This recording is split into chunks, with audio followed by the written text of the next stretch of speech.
beginning of the end for you. To the sky! Bestowed upon you the power of the sun. A mighty sword!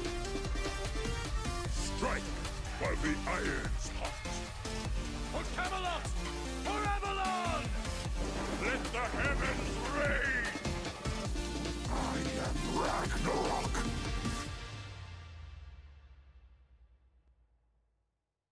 Happy Sunday, SMITE fans, and welcome back to day number 3, week number 2 of phase 3 of the SMITE Pro League, brought to us by our good friends over at Prime Gaming. If you not already have a Prime membership, go ahead and pick one of those up because you get free music, movies, shipping, and more with that Prime membership. And then you can link that over to your Twitch account and get yourself some free games, free content in games you are already probably playing, or maybe it gets you interested to play another one of those games. And you also get a free Twitch Prime subscription to your favorite streamer. So if all that free stuff sounds really good, then get yourself a Prime membership today and link that over to Prime Gaming. Thank you so much for Prime for being the title sponsor of Season 9 of the SMITE Pro League.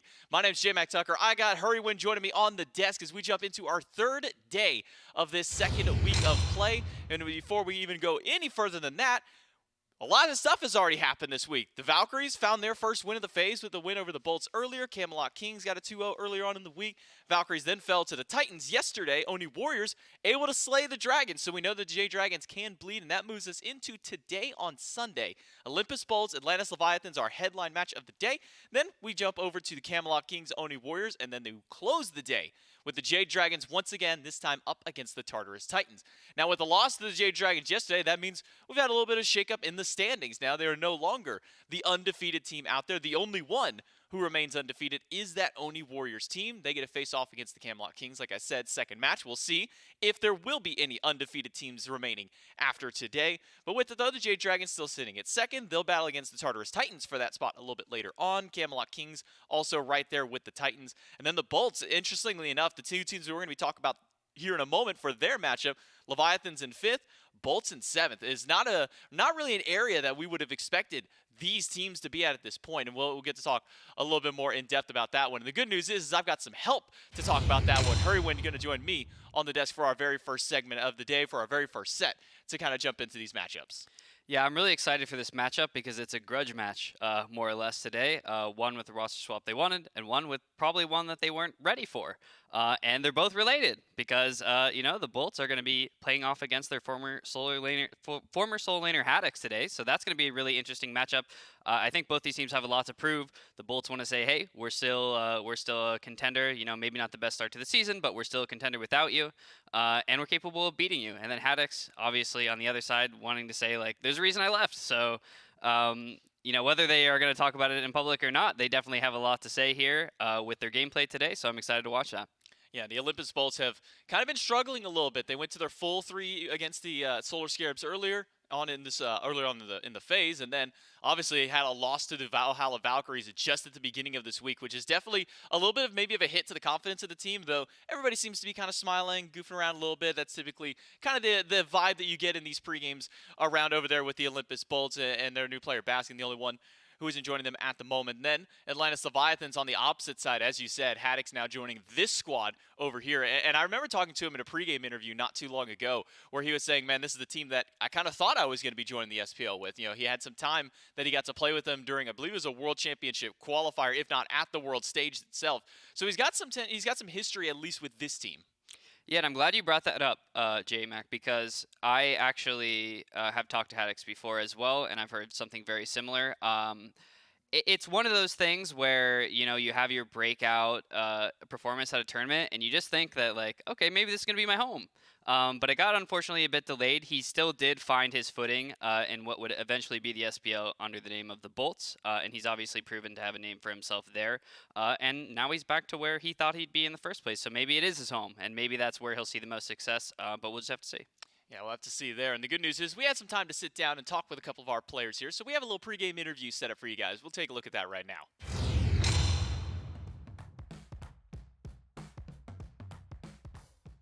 We're focusing on working on just getting better as a unit.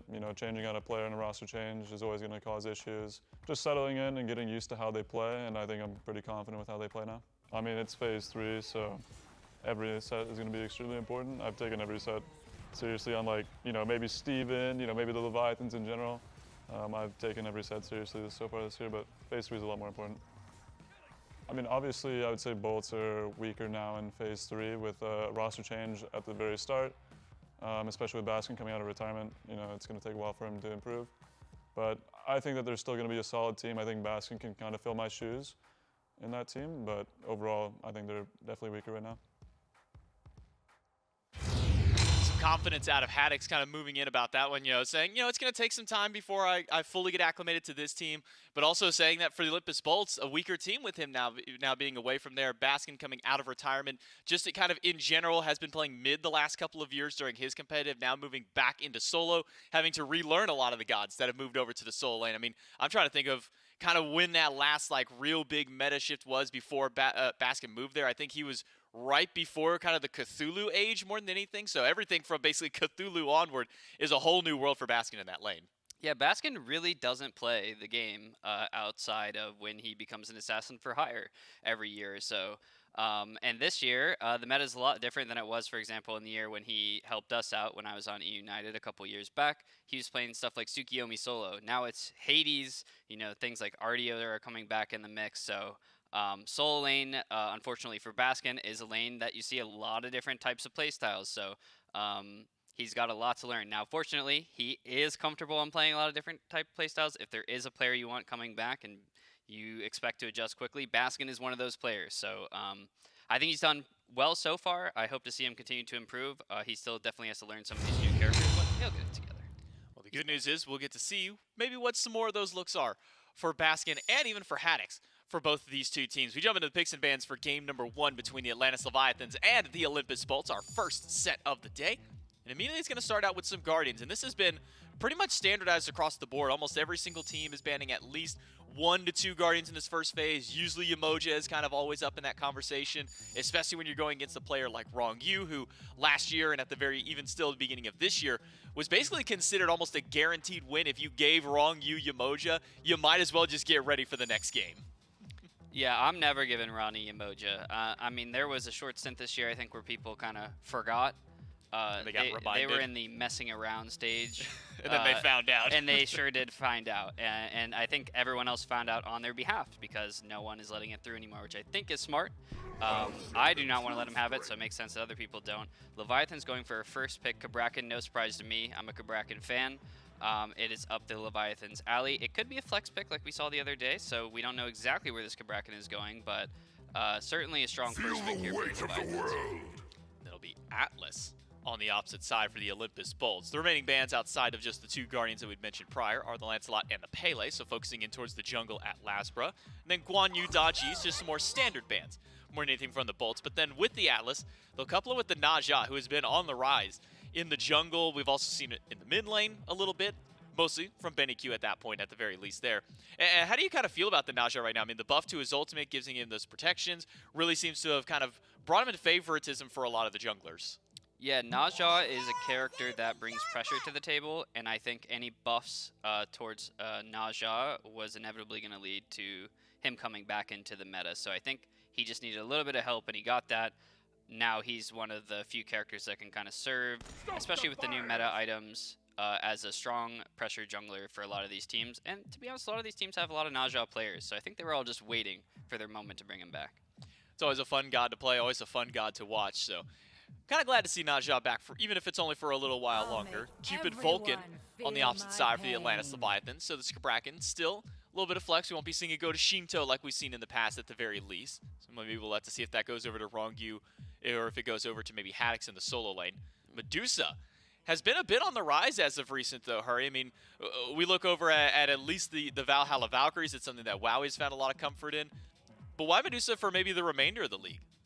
I think people are kind of looking for the next strong ADC JMac. I think Medusa is a natural progression of thought where you just kind of go through the characters in the ADC role that have a dash, they have CC immunity in their kit, and I'm going to guess that people kind of forgot how to look away from Medusa ult. I think we've seen that a little bit already. Medusa and Naja are both kind of in that same camp of if you haven't played against them in a while, you're probably going to play worse against them. My analysis is that it's a little bit flavor of the month. People haven't played against it in a bit, and when people figure out again, as they usually do. Maybe she'll fall by the wayside. I could be wrong on that, but she seems like a bit of a flavor of the month pick for me, JMac. Not too surprised to see that. Interesting Susano ban, I will say, for the Bolts away from the Leviathans, and an expectant Hades ban for the Leviathans against the Bolts. Yeah, for sure. The Susano, though, a few of the players in the league do like going towards this one. We've seen what Layers can do with it on the Tartarus Titans. We know what Panatom is capable of it as far as the Leviathans are concerned. The Erlong Shen as well. So just taking a couple of comfort picks away. 3 jungle bans specifically taken away from Panatom by the Bolts in these last few. And then an Amuzen Cobb actually banned out by the Atlantis Leviathans. And we've seen a little bit of Amuzen Cobb kind of pop up. He hasn't been as popular as he once was, but still some teams throwing some respect over towards the B, whether that one most likely tends to go over at least towards the mid lane. You get enough, at least protection shred within your kit. I look over at coupling that with Naja plus Stinger. Hit anybody with a combination of those could be a dangerous duo, at least in that regard. But with the AMC removed, it now goes back to the Bolts.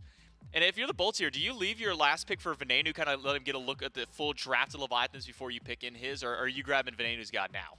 I think Ven is more than likely looking to wait. He hasn't seen the enemy jungler. He's seen their mid laner, which is important for his matchup. Knowing Ven, I know he likes to wait to see the the jungler as well, but I guess he's going to follow in Dardez's shoes and go for the Kurnos, which I assume will be his mid selection here. Yeah, Cernanos kind of popped his way up, as you said, with Dardez just yesterday. We didn't see him for a little while. He popped up kind of early at the start of the year. I think it was like him and Medusa were kind of battling up for some of those top picks out there. A little bit of boxing capability, especially when he got the cripple added on to his Bramble Blast. That really kind of rose him up in popularity. But why do you think that kind of throws him over towards this possible mid lane? I mean, Dardez played him mid yesterday. Is there maybe, is it better to throw him over into the mid lane compared to the duo lane these days? Well, like AMC, Cernanos is a mid-hunter that brings a lot of pressure to the table, and I think that's something people are valuing very highly as of late, is that mid-pressure option. Being able to sort of rotate from mid earlier than the other team, rotate quickly to red buff invades, to blue buff invades, just to have priority from the middle of the map is something that these teams consider to be very important. So Cernanos is sort of the next step in the AMC line of thinking in mid. So final draft for the Leviathans: Cabrakan, Cupid, Vulcan, Ardeo, and Serket. Now, I'll be honest, I'm scratching my head kind of between where this Ardeo and Cabrakan are going to go, because with some players, we've seen Ardeo still kind of make her way over towards the solo lane. With a lot of teams, though, Ardeo's kind of pushed her way over into the support role. Cabrakan has also kind of been that popular support, and we've seen the flexibility of it. It's just, at least yesterday with Nika, who ran at solo lane, full damage, and was, you know, 2-tapping carries by the end of the game. Do you have a preference on at least with this composition where you'd rather have the Ardeo and Cabrakan? Well, J-Mac, I'm just looking at the teams, and I just know Haddox likes to play a more traditional frontline role. With that in mind, I expect him to be on the Ardeo in this particular case, with Rongu taking the Cabrakan. Just knowing these players and knowing Haddox isn't the kind of guy to run what Nico was running the other day. Final pick for the Olympus Bolts will be Amaterasu. We've seen at least a game or two of her as of recent, typically going more towards that auto attack style build, get that Golden Blade online, and then from that point, kind of coast through the late game. Before the Olympus Bolts, I mean, they've got 2 hunters out here, Naja, so 3 essential auto attackers. Throw the Amaterasu in there with her passive. For the Olympus Bolts, is the name of their game objective play compared to maybe the Leviathans, who are looking for a little bit more teamfight oriented? I would expect that to be the case, J-Mac. I also think the Leviathans have a lot of pressure in a lot of their lanes, with the exception of mid against that Kurnos. Obviously, like we mentioned before, that pick has a lot of pressure. Now, I do want to mention that the Serket being picked up is interesting to me. I think it's a strong pick, an underutilized pick right now, especially with the sort of hybrid build that I expect Panatom to go for in this game. And I also want to mention that Baskin on the Amaterasu, especially being into either the Cabrakan or the Ardeo, we're expecting the Ardeo. It's something that he's comfortable on. Ama is a Baskin pick. He can proxy, he can farm fast, that's what he likes to do, and then he can be an amazing team fighter as he's used to being. So I think, once again, both teams kind of put their homework in, and they ended up with drafts that they're ready for. I'm curious to see if the Bolts have found a playstyle that fits more for them, with Ven going back to mid-hunters here, to see if that suits more their playstyle that they're used to playing, to see if they'll eventually rise to their former glory. We'll just have to see, though. With the Olympus bolts, with these double hunters, obviously, again, we know that this is more towards objective, but does this kind of also give them maybe a little bit more early pressure out there? I mean, Medusa, great at early boxing, Cernunnos, decent at early boxing and wave clear. Is the early game kind of the place to shine for the Olympus bolts? And if that is the case, then do the Atlantis Leviathans have the tools to make it through the early stages? Hurry. It's going to be tough to say. I think a lot of these lanes are very volatile, and they could go either way, J-Mac. It's really just going to come down to execution. I usually can look at the draft and say, like, this team wins this lane, this team wins that lane, but it's a bit of a toss-up for me outside of the mid lane as far as I'm concerned. Kabrak and Cupid is a strong duo lane. Atlas Medusa is a strong duo lane. So it's going to be really tough for me to say who's exactly going to come out on top. I honestly just think whoever plays better today is probably coming out on top in this pressure war that these teams have drafted for. Play on field always does seem to kind of be that final factor. You know, we can speculate the lanes all we want. We've looked at some going, oh yeah, Ymir Cupid, that should win the lane, and then all of a sudden they're the ones being pushed under a tier 1 tower. So it will come down to the play on field between these two teams. A storied matchup, to say the least, between the Leviathans and Bolts. We'll have to see who comes out on top for game number 1. It's the Atlantis Leviathans, the Olympus Bolts, our first set of the day and our first game, and we're going to throw it over to Gormizer and Trelli to bring the action. That's right. Thanks so much, J-Mac, and I'm excited for this one, Trelli, because just like J-Mac says, it's a fun history one, right? Go back, Season 7, Season 8, and pretty much any playoff level game. You know what this Leviathans roster was running into, and it was going to be the Bolts, and you already knew the results. It was going to be a loss, and that changed last year. And actually, I was looking it up. Since they've changed the Leviathans, they have the advantage over the Bolts, right? They have a couple of losses to them last year that were important losses. But since then, it has been a lot more of a dominant performance from them. So excited to see how that transitions over time. Plus, we're getting some interesting looks from the Bolts, right? Not exactly a clean week number 1, especially when you ask any of them about it. They come in earlier this week. You get 2-0'd by the Valkyries. This is a set that you almost feel like you need to win, especially considering you want to maybe get some of that little bit of revenge on Haddix as well. I think that's definitely something that's going to come into play here. And it's nice to see this newfound duo start where the supports have to go to the enemy purple buff and just, ward up, make sure there's no invade happening. Rongyu does get the minis, but is just going to walk on back and should be able to confirm their own purple buff. So no one falling too far behind, but Rongyu is going to try and force out the hog. I don't think it's going to work, though. Zapman gets full credit for the purple buff, so should be a little bit more ahead XP-wise and hits level 2 first. Could mean some early aggression from the Hunter if Zap does decide to use that dash aggressively. I want to ask you about this start, and it's less about the invade portions of it. Well, I guess actually that's not entirely true. It still involves the invade, but ignoring, like, in moments like that where Rongyu is able to walk up, he doesn't necessarily get the buff, but he's present for it. A lot of what happens for Jake is that he just doesn't get anything. Is that still worth your time, like just forcing the other guy to not get any experience? You can answer that in just a second. Baskin, so close to getting taken down. Does still have to play carefully on this Amaterasu. At least for the time being, seems like he's going to be safe. So is it worthwhile making sure your support doesn't get anything? Well, I think the other guy. That was one of those situations where Rongyu wanted Jake to use Hog and then realized, wait, Jake upgraded his meditation and didn't even pick up a Hog. So there could have been a chance for an invade on that purple buff, but it's not something that Ronnie could have known until he got there and saw the build. Yeah. So it didn't work out, but it did get Zap some extra XP and stalled them a small bit. If they get a first blood or at least get some lane pressure from it, that's all Rongyu's looking for, right? I think the days of purple buff being solo invaded by supports and just walking away, I think those days are gone. Most supports at the moment are making sure to either ward it or stand there until the green buff gets dropped because they don't want to start lane at a deficit. They don't want to not hit level 2 until much later on in the lane. I have to go back and watch. I think it was Genetics he had at one point. Just laid, like, he had dropped one ward immediately, waited out, and the timer had worked out well enough that he had another ward up by the time he was like, nobody's getting over here. We're going to catch you out. And so, again, just little bits of vision, things like that can be very, very helpful. Whether your carry throws out some for you maybe could be helpful too. And we'll see how that continues to adjust. I'm, again, just always interested in this matchup entirely. I think that these two teams together both have had a lot of success. Maybe you could argue that Leviathan's having more success than the Bolts since reigning world champs, things like that. But it is always interesting, especially with where the Bolts are right now. Phase 3, things shifting for them, this dynamic kind of having to get used to again with a new solo laner. And Baskin's playing Ama. So I'm going to ask you the hardest question because we only have 3, I guess technically 4-ish minutes of data. Right. is Ama like back, or is this a Baskin's gonna be comfortable on it? Let's grab that. That seems to be the call because these auto attack style warriors have not been the flavor in Soul Lane as of recent.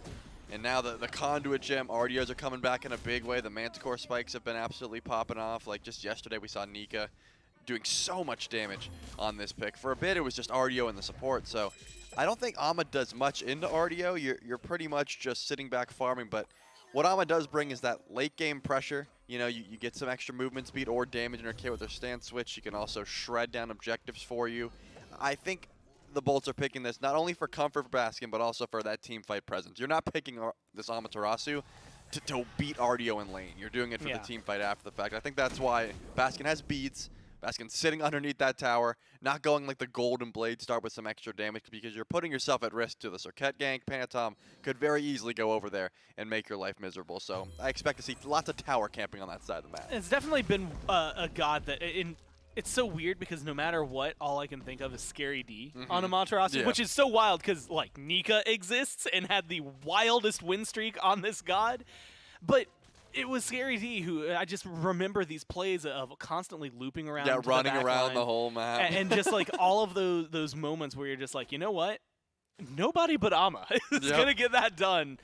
And so, of course, that's something that I want to see. Doubt we'll see. It depends on, I guess, Baskin and where his presence and mindset is going to be for this game. Also, keeping my eyes on Lasbra, right? The Naja, the Panatom Circuit on the other side. I think both really important for this one. Both have big team fight setup. Ultimates, Panatom with a lot of lockdown. I mean, you just throw someone right into the Vulcan ult. Granted, maybe a little easier for the Naja, who can just drop them down. But Polymorph isn't the same, right? You're probably throwing out your Thorns, some autos.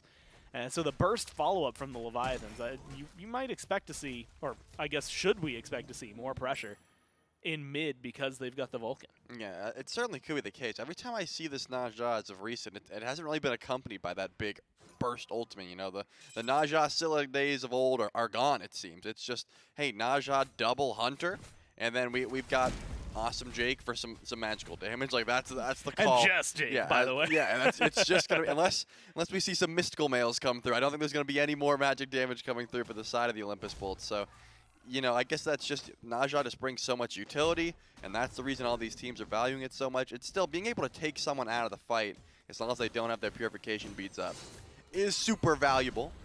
It's just, you know, the Naja has to play so much safer. You have to hold on to that Windfire wheels for your escape every single time, or else you could be in some trouble. And then worst case scenario, you get their beads, right? And some of those. Well, actually, I guess worst case scenario is you probably just died because you didn't have your ult up. You missed your ult. They didn't beads, and then you died. That's got to be worse. That's got to be the worst case. But somewhere in the middle there is at least I got their beads, even though I had to trade my ult out for it. One's going to come up way sooner than the other. Right. But Lasbra, so far, no big pressure plays from the Naja. Neither from Panatom. And it's kind of surprising. Well, maybe not so much for the Leviathans. I'm sure they would love to chill around, farm up. Rongyu on the Cabrakan, Panatom on the Circuit feels like they've got a lot of aggressive potential. And specifically when you've got a comp like the Bolts have, it's like the easiest now breastplate finished for Haddix and sovereignty finished for Rongyu in the world. Panatom going to try to get aggressive. A little late for the invade portion of a blue buff. And a little late, unfortunately, for the taunt follow-up after the blink to try and get any CC onto the bolts. So no first blood just yet over there. But seriously, this sovereignty is just going to go real hard for the beginning of this game. Still, Zapman might be the one who's in trouble. Beads get used. There's Fields of Love. He's looking for Bara. Has Rongyu for some assistance. With Venenu rotating over Lasbra on his way, they just need to get out of here. Rongyu might end up paying the sacrifice to get Zap out of there. And Zap's not even fully out of there just yet. Rongyu goes down. Bolts get first blood. And luckily, Zap's able to dash away to the tier 2. Yeah, but Lasbra had to use the beads. Might even have to use the Windfire wheels to try and escape, but Shinto times that one perfectly.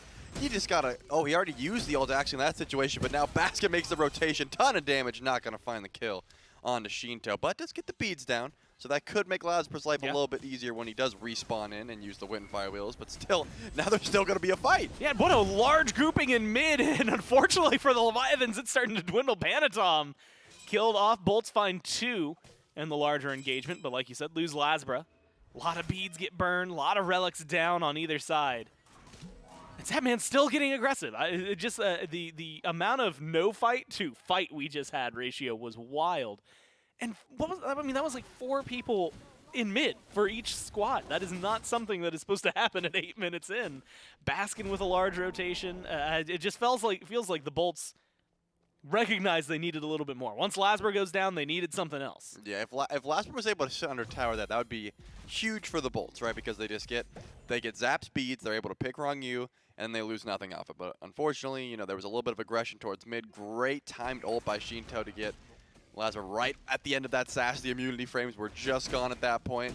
And then Baskin comes in, makes a huge rotation because Amaterasu has this movement speed, right? She can zoom across the map pretty easily, doesn't really need the teleport to make her presence known in that mid lane. Gets the beads out of Shinto, almost grabs a kill, but not quite enough damage. And again, I think that will come into play here. If Lasber can make his presence known, onto Zapman over here by Goldfury, it could be pretty good. Yeah, that's going to be coming crashing down. Good walls from Wrong Yu keep Jake out of this. Zap still takes a little bit of damage, though. Fields of Love thrown away. Panatom jumps in. Great pull from Jake, but it's not enough to completely isolate them. What another shot from Shinto! Gets rid of Lasber one more time, and the rest of the Leviathans might want to go back in. Panatom's hovering around the mid camps, but everybody else seems to be pulling back, and they're going to go ahead and just call it at that. And this is my problem with the Najana comps like this. Where was the follow? I mean, Wrong Yu had some great walls, of course, but they just did not have the burst damage to pick a Cupid off that ult. So, I mean, Lasber comes down, lands into a massive Earthshaker from Shinto, picks up his second kill of the game, and you can see the gold lead certainly going in favor of the Leviathans. It may be 2-2 at the moment, but 1.5k gold in favor. They're even setting out trebuchets at this point, just trying to get more pressure throughout the map. Once that Pyromancer spawns in about 5 seconds or so, I expect to see a little bit of pressure towards that right side of the map from the Leviathans. I mean, with the turret from Shinto, this Vulcan will be able to provide not only some great burn onto that objective, but also the burst confirm that they need to try and sneak it away. And someone technically to tank it for a little bit, right? Like, Yeah. if you need the turret to, it'll tank it for you. Up until someone maybe like Haddix, maybe Wrong Yu will be able to take over. Haddix is rotating through, walked right across a ward from Lasber here. So vision is there for the Bolts. Jake sees it over the wall. Amaterasu, Baskin coming around the back side of the Pyromancer. Half health. Haddix is going to turn their attention over there. Seems like it's enough to force the Leviathans to drop it. Just in case, right? They have the, like you said, the better secure. But just in case. Because you never really know. Ama has the ult. You got to play this one carefully. And just unfortunate for them that the ward placement was I mean, just perfect from Lasber for that. Yeah, make sure to have that vision. I think once you realize you're a little bit behind, Bear's just going to ult that ult and take the scepter for himself, it looks like, so good confirm there. This is what anytime I see a Cupid in lane, it's always ult for ult. And these guys, these old heads, they just want to try and box throughout the whole game. They're not going to play safe. Baskin, however, could be in some trouble. Yeah, there's going to be the ult to try and disengage, but it's not going to matter. Panatom goes into some immunity, gets up, gets the ult. And is the tick damage going to be enough? No, just shy of killing off Baskin. Now, up into the sky goes Panatom. Nothing else he can do about it. Comes crashing down. Lasber finally dodges out of Shinto ult and is able to walk away from this one. No blood just yet on either side. Jake is the one who's isolated. Wrong Yu blinks forward. Trimmers are going to get the dash from the Atlas. That seems to be all she wrote for the Leviathans. They want to get out of here. That is not what the Bolts want to do anymore now. Looking for their CC, looking for the control. Just unable to find it. So a lot of attempts, a lot of damage, but no kills. Yeah, they used all the ultimates at that point. So unfortunate that Baskin was able to get out of damage just in time to be able to live that one. And perfectly timed last breath, by the way, from Panatom. Right when the CC immunity ran out, still being able to throw back, but just not enough damage to confirm that kill onto Amaterasu. So going to be a net wash, but still I think the Leviathans were able to invade some jungle during that time, and also getting Baskin's beads down is going to be pretty important if a regank opportunity comes through. But look at this, Ven is going to make a pull onto the Pyromancer, and with Amaterasu passive, this is going to be shred down pretty quick, but Haddix showing some face. That's just enough to call this one off for now. Yeah, you got to be, careful and cautious, I guess, at the same time. Or pull all the attention over to the Pyromancer so the rest of your team can get the Gold Fury. Bolts swing that well. Unfortunately, they didn't get that Pyromancer, weren't able to stick to it. It looked like a play for 2. Unfortunately, they're only going to get the 1. Looks like the Pyromancer tentatively going over to the Leviathans. Jake's hanging around. Nobody else is here. Jake's going to throw out his ult just a little late, so the Leviathans get this pyro. Now Panatom's going to go for a little bit more. They want the kill. There's a great wall. Great ult from Shinto as well. The damage is there. They're going to kill off Jake and maybe chase for a little more. Panatom leaps forward, tries to get the taunt onto Lasbra, but it's just a little short. It's going to fall back. Yeah, that's one of those situations where I don't know why Jake stepped up that far. Your ult goes quite literally across the map. He could have done that from back camps. You know, you could have just sent that out and just go for the steal. Like, you know, you don't care about it too much. I guess if you have vision, you have a better chance, but let's be honest, it was like an 80-20 steal at best, so why not do it from the safety of your backs rather than, you know, step up that far, get walled off. I guess the bright side is it was 3 ultimates to confirm that kill on a Jake, but since Gold Fury's down, you're not going to be fighting over any objectives anytime soon. I don't think those ults being down is going to be a big deal.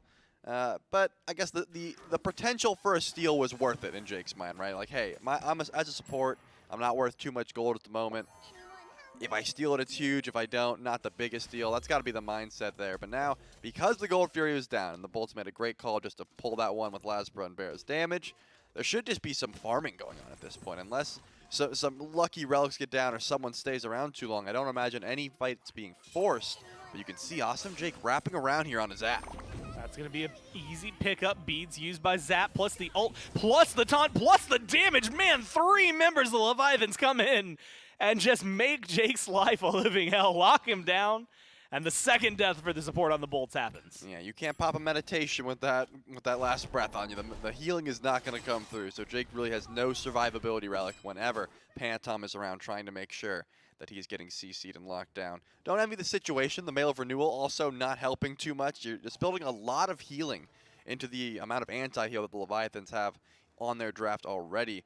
And it looks like Shinto is going to get into some more as well with the Divine Ruin. But wrong you, sitting around left, maybe looking to wall off Bear. But Bear's not going to let this one happen. Just sitting underneath that tower, trying to play as safe as possible. That's another interesting thing about this, right? You lock in the Kernanos, the Medusa, the Naja, and the Ama, and the Atlas into walls that they can't jump over, can't go under, nothing, no fancy movement. They just got to go through it in one way or another. And there's not a shell on that side of the screen yet. Maybe Jake gets that in a couple of levels, but it's kind of surprising. I mean, that is like a lot of the kills for the Leviathans has been, hey, wrong, you locked someone up, and then everybody else just did the thing to someone who couldn't escape. It wasn't crazy fancy. It's just wrong, you making plays for them. You have to imagine, like, Jake has to go for a Phantom Shell, right? Or else that's just going to keep happening. Yeah, I mean, it's either Phantom Shell or Beads, and I don't think Jake likes the Beads run. Pretty much, you know, there are some supports that just, you know, take the low road, if you will, and just say, you know what, I need some survivability for myself. I am getting locked down too easily. Yo, screw you guys. I got to live. Exactly. I'm getting the Beads. Jake usually not want to do that. Jake will get picked first in a fight 10 times just to say, hey, at least I've got Cloak of the Aesthetic. Like I don't know how to pronounce it. Aesthetic? Whatever. Aesthetic? It's going to give cooldown to my teammates, and that is extremely valuable later on. That's the idea. I do like Cloak of the Aesthetic, though, because like that one's going to look real good no matter what. I don't care what it does. It just gives you bonus points to style. Yeah, I mean, it's got a nice aesthetic, so maybe that's why Jake went it. You know, he's got the Catless skin. He already looks fresh, but then he needed a little bit more cloakage. Just like a little bit on the top to make sure, right? Yeah. That See, look at that. Step forward. That's a good aesthetic. That is a good aesthetic.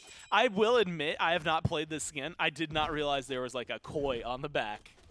Yeah, he looks fresh. I love it. Yeah, I mean, I just like the big ball of yarn, you know, because it's and then he plays with it when he back. That was a perfect time for him to back. He had no idea. Look, if you didn't want this skin before, that back animation sells it to me. I don't know about you. No, absolutely. That's the reason I would get it for sure. So I wanted to ask you, because I saw this earlier, and this is like the perfect time to talk about it, because you mentioned, you know, Double Hunter.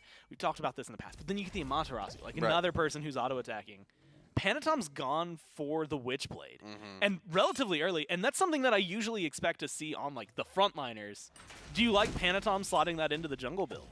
Whenever I see Circuit, I do like some hybrid itemization, so the Glad Shield's always going to be good, but why not at this point? You've got full CDR just off those 3 items, the Jotuns, the Witchblade, and the Glad Shield, so now you got full CDR. You can send these last breaths out whenever you want. There you go. Here's some poke to Lasbra. It'll be back up soon anyways. Who cares? You get the beads down pretty much for free. And now since that Primal Fury has spawned in, wait a second, this is a Fire Giant pull on the other side of the map using that passive from Baskin. Yeah, they're trying to shred it half health. Haddix sees this, so this is going to be the call for the Bolts. What are you going to do? Atlas ult gets dropped down. Haddix is alone right now, burned by Barracuda, taken down for the solo laner. Panatom trying to stay alive. They've at least pulled the Bolts away from the FG. An 18-minute, very early pull. They're going to step away from the FG, go for the Pyromancer this time.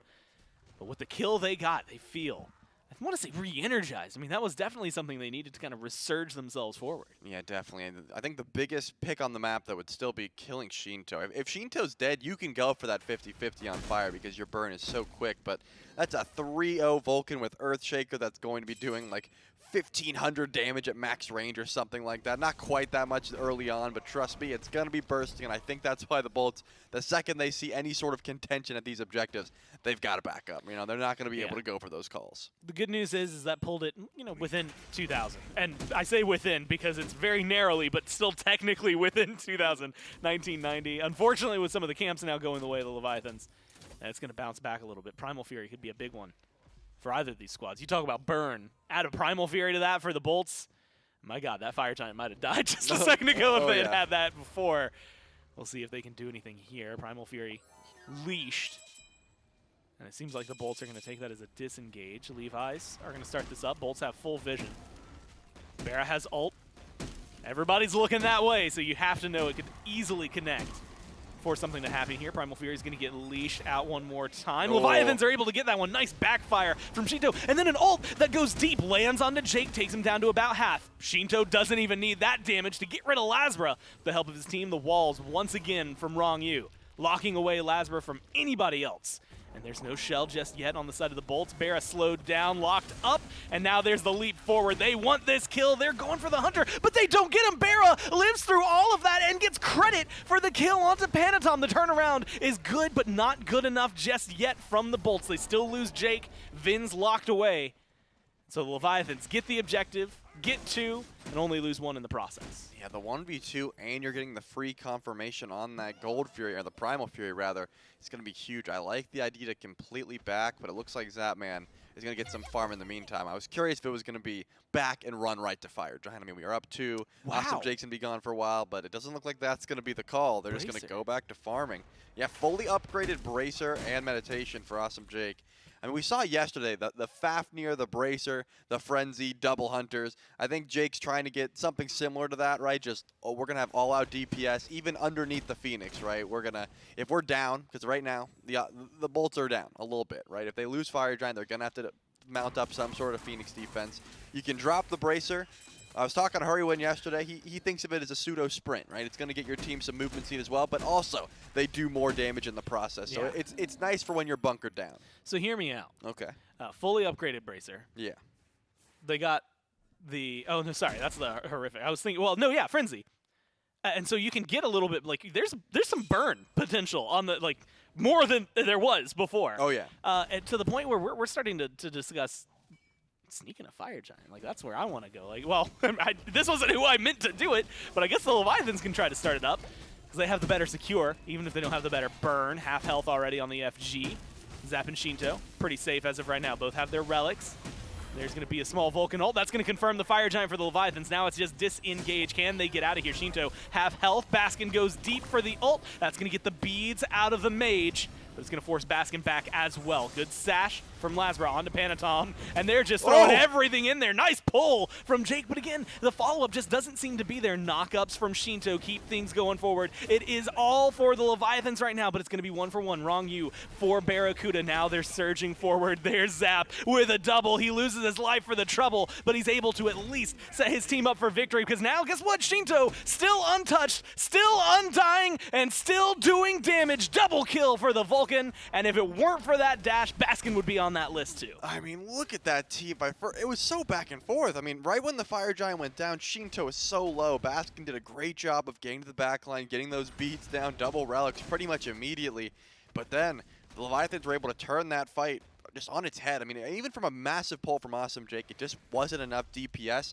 I'm thinking the itemization really came into play there, where the Leviathans were up in gold. You could see they had some big power spikes, whereas the Bolts, the fight was going in their way, but the levels and the items just weren't quite up to speed, and they didn't have the Fire Giant buff. The regen had to come into play pretty heavily there as well. So now a solid 6K gold lead for the Leviathans. They're able to group up and start looking for these tier 2 towers, all 3 of which are on the map at the moment. That gold lead is going to start to soar, and the XP is not looking much better. But only Fire Giant on 3. Wrong, and Zapman aren't going to have it, so that is kind of a big deal. You want your ADC to have that buff so they can help shred through these objectives.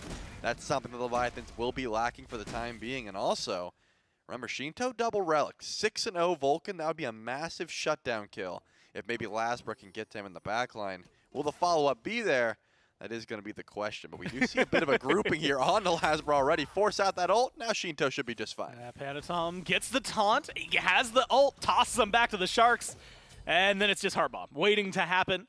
Couple of shots from Zapman, get the kill onto Lasbra. 1-5-1. The Naja has just not been able to flourish so far this game. Meanwhile, I was thinking and about to say that because of the relic, like you had highlighted for Vulcan, like maybe this is going to be the next most boring 2 minutes of Fire Giant we see. Maybe they don't go for anything really. Nope, they get a pick. They're pushing down tier 2 on right. Do you go for a Phoenix here? Do you think you have enough with only 3 members of the Leviathans? I mean, they don't even have FG, 2 of them. I can't That imagine. seems weird. Yeah, I can't Okay. even imagine they would touch the Phoenix line at that point. Just not enough DPS, but it looks like Shinto's going to be able to solo the Pyromancer with help from the turret.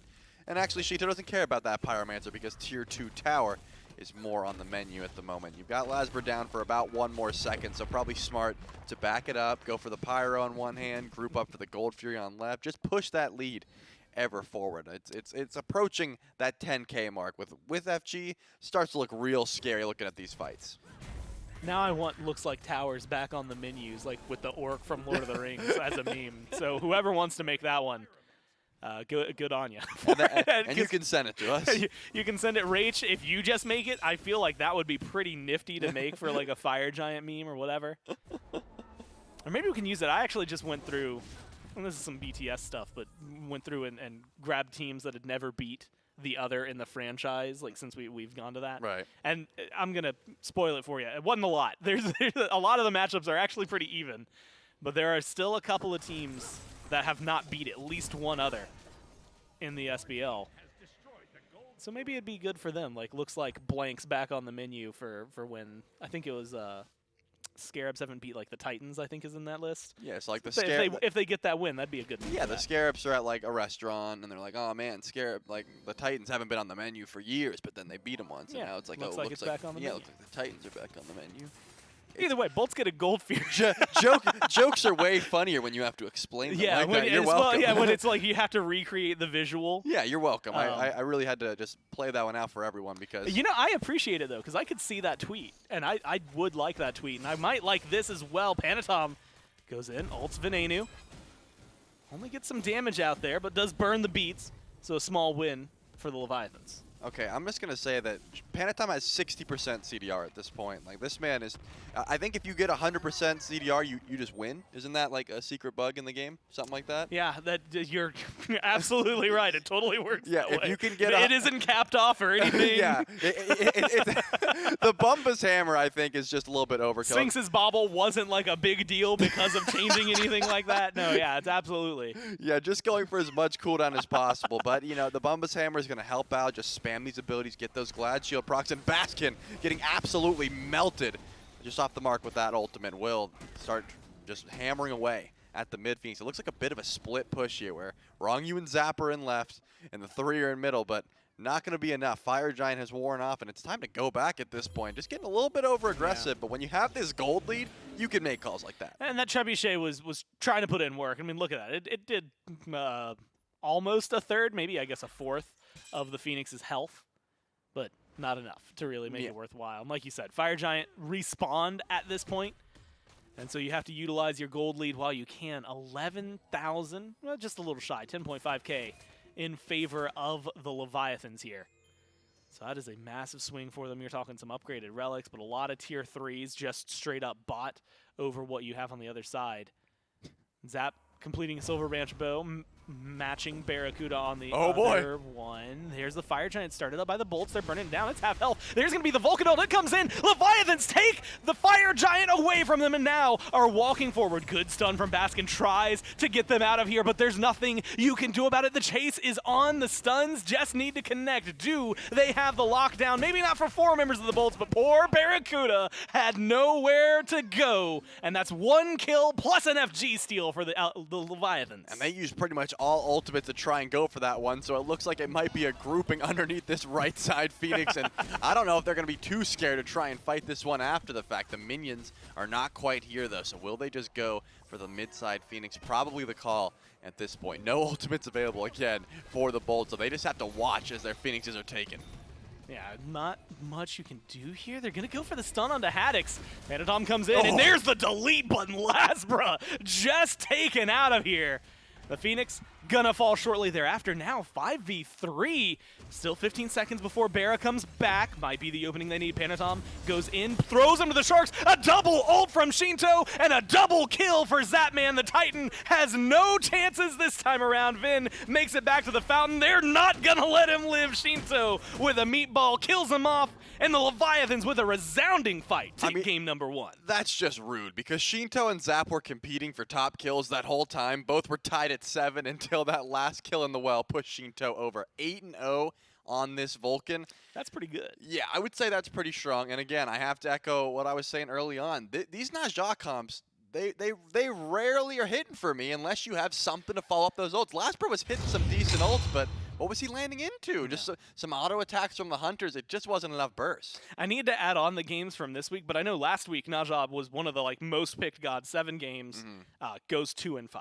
Yeah. Feels like has been one of the most picked gods and has not been a lot of success. I need to check the double check the numbers, but it's been very hit or miss. A lot of the ones that have been successful are when the Vulcan is also there, so you have something to follow up to maybe hit that. Maybe that's exactly what they need. Maybe that's what they need to change is drop the Najah. We'll figure that all out as we move into game number 2 right after this break.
Hello and welcome back to the SMITE Pro League. Game number 1 goes to the Atlantis Leviathans after a Fire Giant steal at the very end of the game and then running themselves down to be able to close out game number 1. But if you want to support the Leviathans or if you want to support the Bolts or any of the other teams in our Pro League, then make sure you go over to shop.smiteproleague.com. Thanks to our good friends over at Skulls who are providing all the jerseys for the pro players and for you at home. So if you like one of the jerseys, whether it's for your favorite team or you just think one of the jerseys looks cool, go over to the website that I said or go down to the one at the bottom of the link there as well, shop.hi-rezstudios.com/SPL. That link also works there. Thank you so much to Skulls for being the merchandise sponsor of Season 9 of the SMITE Pro League. In game number 1, back and forth to kind of start things out. It was funny enough that the Bolts actually ended up picking up a first blood for themselves, get at least a start, got it going for themselves, but every single time that we look over at the gold graph hurry, I mean, the Atlantis Leviathans are the ones who are winning in the gold department. They're tying out these fights, going kind of net even, and then a Fire Giant steal at the very end of the game to kind of take that one away from the Bolts, allow them to kind of run it down and just end this game. Leviathans really showing their tenure here in this set, showing that they're not going to buckle under the pressure from the Bolts, not going to buckle under the pressure from the constant pick attempts from the Bolts.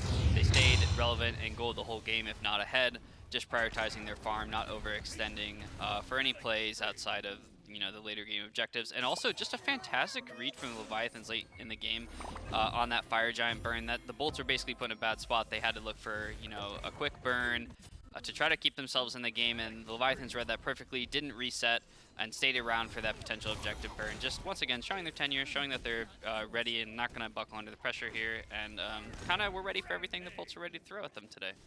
Yeah, I think this game also just gave us a really nice showcase of what Vulcan is capable of, the amount of ultimates that Shinto was able to hit throughout all stages of the game, the amount of CC and control he was able to provide in some of these later game team fights. You saw the one with the Fire Giant in just the previous highlight where he picks up a double kill, drops turret on one side of the fight, goes to the other side, allows Haddox to just be that front line for him.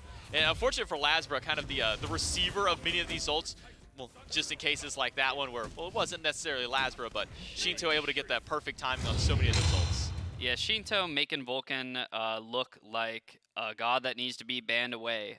Another viable mage in the mage god pool for Shinto is a dangerous thing for all the other teams, and he's showing that here today. You do got to feel for Lasbra. The comp that they had didn't necessarily have the follow-up that maybe he would have wanted off some of those good ultimates he got early game. They just had a couple hunters, maybe the lack of mage on his side, really showing the just the issue with the comp perhaps that the Bolts had that game. And then on the flip side again, just to note, Shinto just with a fantastic performance on that Vulcan here today. Just a lot of amazing ults, perfect timing, great objective secure.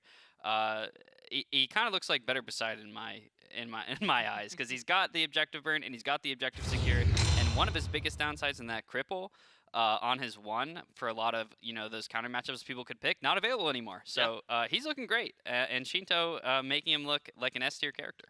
Yeah, I mean, when you can have an 8-0 performance, have 32,000 player damage on a god, almost makes it seem like it does maybe, like you said, need to be banned away from Shinto in the games moving forward, maybe even in the sets moving forward until either Vulcan sees some changes or at least some of the items around Vulcan that make him so powerful there. So great performance out of Leviathans in game number 1 to kind of get the ball rolling in this set and get themselves closer to closing this one out as a 2-0 potentially, but they've still got to go through game number 2 in order to do so. So I'm curious as to some of the adaptations that the Bolts may make. I think you're right to talk about maybe the double hunter with the Naja combination. When I think Naja, and I've been watching the game all the way back since launch and even before then kind of playing. When I think Naja, I think who is going to be that one mage at the bottom? Where's the raw ultimate, the Vulcans, Kukulkans, things like that really allow you to capitalize off an ultimate like that. It felt like with the double hunter, we never really got an opportunity to see that. Yeah, out of Ven, I know he's got like a raw. I know he's got a Kukulkan. I don't know if that's necessarily what the Bolts feel like they need for their whole composition, but yeah, it does feel like Naja's missing part of what makes him so amazing. Without that follow-up at the bottom of the ultimate, it makes it feel like you're working really hard to find that great sash into those ultimates or to punish those people who don't go beads in their first relic slot. Just for them to just walk away. And that is what happened 3 or 4 times in that early game. So I know Ven's got some of those gods in the locker. Maybe that strays too far from the original game plan. But if they want to stick to the Naja, I'd like to see Ven to go towards those mages that I know he can play with the great follow-up that we were talking about. Yeah, we'll have to see if maybe if the Naja comes back around for the Olympus bolts again, if we see a more traditional mage thrown over there along with it, or maybe we see the Naja kind of scrapped entirely by the bolts. You never know what's cooking up in the kitchen with the Olympus bolts. With a player like Lasbro, so much flexibility within his god pool. I mean, you think of Serket, Dodgy, Pele are like some of the top three that I think of when I think of the Lasbro name. Panatom, also very flexible in his jungle role. So we might see some shakeups in the picks and bans for game number 2. I mean, game 1 had a couple of Guardians, Ymir, Yamoja, no surprise. Those are kind of the top of the meta right now in their respective role, especially amongst the competitive scene. Even if you go dial back into like the rank scene and whatnot, Ymir is still kind of sitting at the top. Yamoja, hit or miss, usually depending on the player that you give her to. Yeah, more often than not, I expect those two Guardians to be banned away again this game. I really don't want to skip over Panatom's performance. He obviously set up a lot of great plays that game, and I know Lasbro has a good Serket as well, so I wouldn't be surprised if that pick starts getting prioritized a little bit higher throughout this set. I know Lasbro himself was seeing a lot of grief from that Serket this game. He was kind of getting chased around through the jungle, set up on by that Serket ult more often than not. So I think I would expect Lasbro to kind of maybe contest that Serket this game. Maybe it could be something that gets banned away as well, but I expect that to be one of the main switch-ups we see in the drafts these games. I also don't think we're going to see Ven on the Cernos again. I don't think he necessarily had a bad game, but I think he probably feels he could have a higher impact on something else. Yeah, definitely could have maybe a change somewhere else. Let's see what Veneno decides to flex over towards. Could always go to the Vulcan himself. I mean, Veneno was one of the few players over the course of Season 8 and early Season 9 who was playing the Vulcan even when he wasn't meta, so wouldn't be surprised to see if maybe he tries to grab that one for himself, maybe a little higher up in the draft, because it was a third pick by the Leviathans in this game. I believe it's Cabrakan, Cupid, and then Vulcan, at least for the top 3 of the Leviathans. So opportunity for the Bolts to maybe get some counter pick play out of their picks and bans are definitely going to be where a lot of the discussion is going to be made amongst these two teams and amongst these players in order to try and figure out what to do in that regard. Because when it came down to some of these late game team fights, it really did feel like the Bolts were missing kind of that burst damage. They had the sustained damage with those double hunters, although we're not really in a crit meta, so we're kind of seeing a little less of the burst from those hunters. So maybe do you think bringing a mage into that lineup could probably kind of shore up some of that gap in those late game fights? I think it would just sort of round out the Bolts comps a bit better. The Bolts comp last game was sort of one-dimensional in that they kind of needed to get ahead, and they needed a priority on the objectives. That way they could use their objective burn with their 2 hunters and their Amaterasu to just sort of burn it before anyone could show up. You saw them attempt to do that in a last-ditch effort at the end of the previous game at the Fire Giant, but once their comp got behind, that really kind of hurt what their comp was trying to do.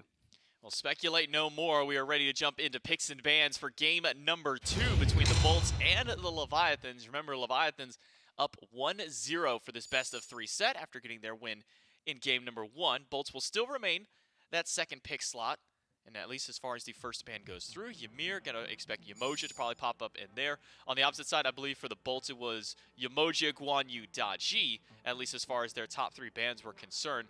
Or at least for the Leviathans, they kind of flexed all over the place with their bans as well. Still sticking with Ymir, still sticking with Yamoja for these top 2.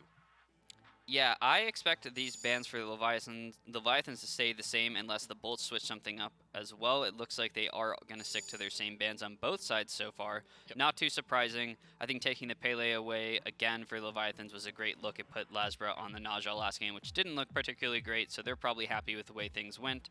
Not too surprised to see them sticking to the same bans here so far. Yeah, we do see. All we need is the Guan Yu to complete the trifecta of the Bolts and keep it the exact same 6 bans between these teams. And that was Cabrakan first pick and an Atlas and Naja were the 2 for the Olympus Bolts prior. And I don't think there's anything particularly wrong with the Atlas in that last game. I just feel, and I think for the both of us, it was kind of just maybe the lack of synergy when it came down to the team fights, maybe a lack of that burst damage. Atlas can definitely provide some decent CC to try and lock down for those mages. But the Bolts are taking a while to think about this. Guan Yu, as I said, was the ban in game number 1. And I don't know if I want to give Guan Yu over to the Leviathans. I don't know if I want to let Guan Yu period through just because of how powerful Fabulous Hoops are and how well he can really use that item. Yeah, it makes me wonder if the Bolts haven't yet decided what they were going to do with this draft going into this game. I've got a feeling they're still having a conversation about if there is a pick that the Leviathans went for that they feel like they really need to get rid of, or if they need to stick to the Guan Yu. They do decide to go with the Naja, which is worrying for me, JMac, because what it tells me is they don't want to give it up because they feel like the pick is really strong, but they couldn't perform with it themselves. So it is a little bit worrying for me that the Bolts go for this third ban here instead of maybe a target ban towards one of the things the Leviathans played last game. Maybe they've got something in mind, but I'm a little worried about this ban. We'll see how their draft ends up here. No surprise to see the Leviathans go back to the Cabrakan first pick. Looked great last game. Ronnie, of course, looking fantastic on that pick as always. Brings a lot to the table, and pressure brings a lot to that table. Brings a lot to the table in terms of the wall that he has, and kind of makes a lot of picks that the Bolts could go for feel a lot less potent, because you have to have something to get out of that wall, or it's going to feel really rough until you get that Phantom Shell later. Well, with that, Naja ban did leave open the Guan Yu, and I was wondering if it was going to be the Cabrakan or the Guan Yu for the Leviathans. But it'll be Cabrakan, first pick Levi's, then the Bolts will take Guan Yu and Vulcan. So Shinto has been removed from that pick, going to go over to Venenu now on the side of the Olympus Bolts. And do you think that this is a stronger top two, at least out of the Bolts this time around? Yeah, I take it back. They're geniuses. I take it back. They're geniuses. I guess they did read the Leviathans pretty well here, and they got the Guan and the Vulcan. I don't know still if I'm feeling the Naja ban. I would have maybe liked to see the Circuit. So I wasn't completely wrong on my analysis, but I do think they probably got a pretty good end of the deal here, taking away the Guan Yu and taking away the Vulcan. Both predicting that they would go back for the Cabrakan first pick. So interested to see how the Leviathans are going to respond. I would expect them to take the Circuit, especially with Guan Yu on the table. I think that the Guan is very liable to get camped if the Leviathans do decide to go for the Circuit. Leviathan's going back towards the Cupid. I consider this to be the top hunter right now. The top dog, if you will, just kind of really squeezes the god pool that's available for the Bolts if they decide to go for it, which they do, and also the Artio. So now they've kind of got two cripples on their side. Not going to affect the Vulcan anymore, but still very potent CC in this current meta with a lot of the characters that are being picked. So that does leave Circuit still open if that wants to be picked up by the Bolts. Gave it something for Lasbra really early on, considering he's already now 4 gods away in his god pool. I mean, a couple of those top ones that I was mentioning just earlier on in the pregame for this game was the Dodgy, was the Pele, and the Circuit, kind of the gods that I think of for Lasbra. So could be his last chance to grab it, but instead, going to go ahead and give what we used to call the villain of the league his signature pick right now. Nox over for Awesome Jake, over for the support role. And we haven't seen Nox in a while. I mean, how do you feel about Nox in the current meta? Do you feel that she kind of fits in well with all these, Manticore Spike kind of users in the support role?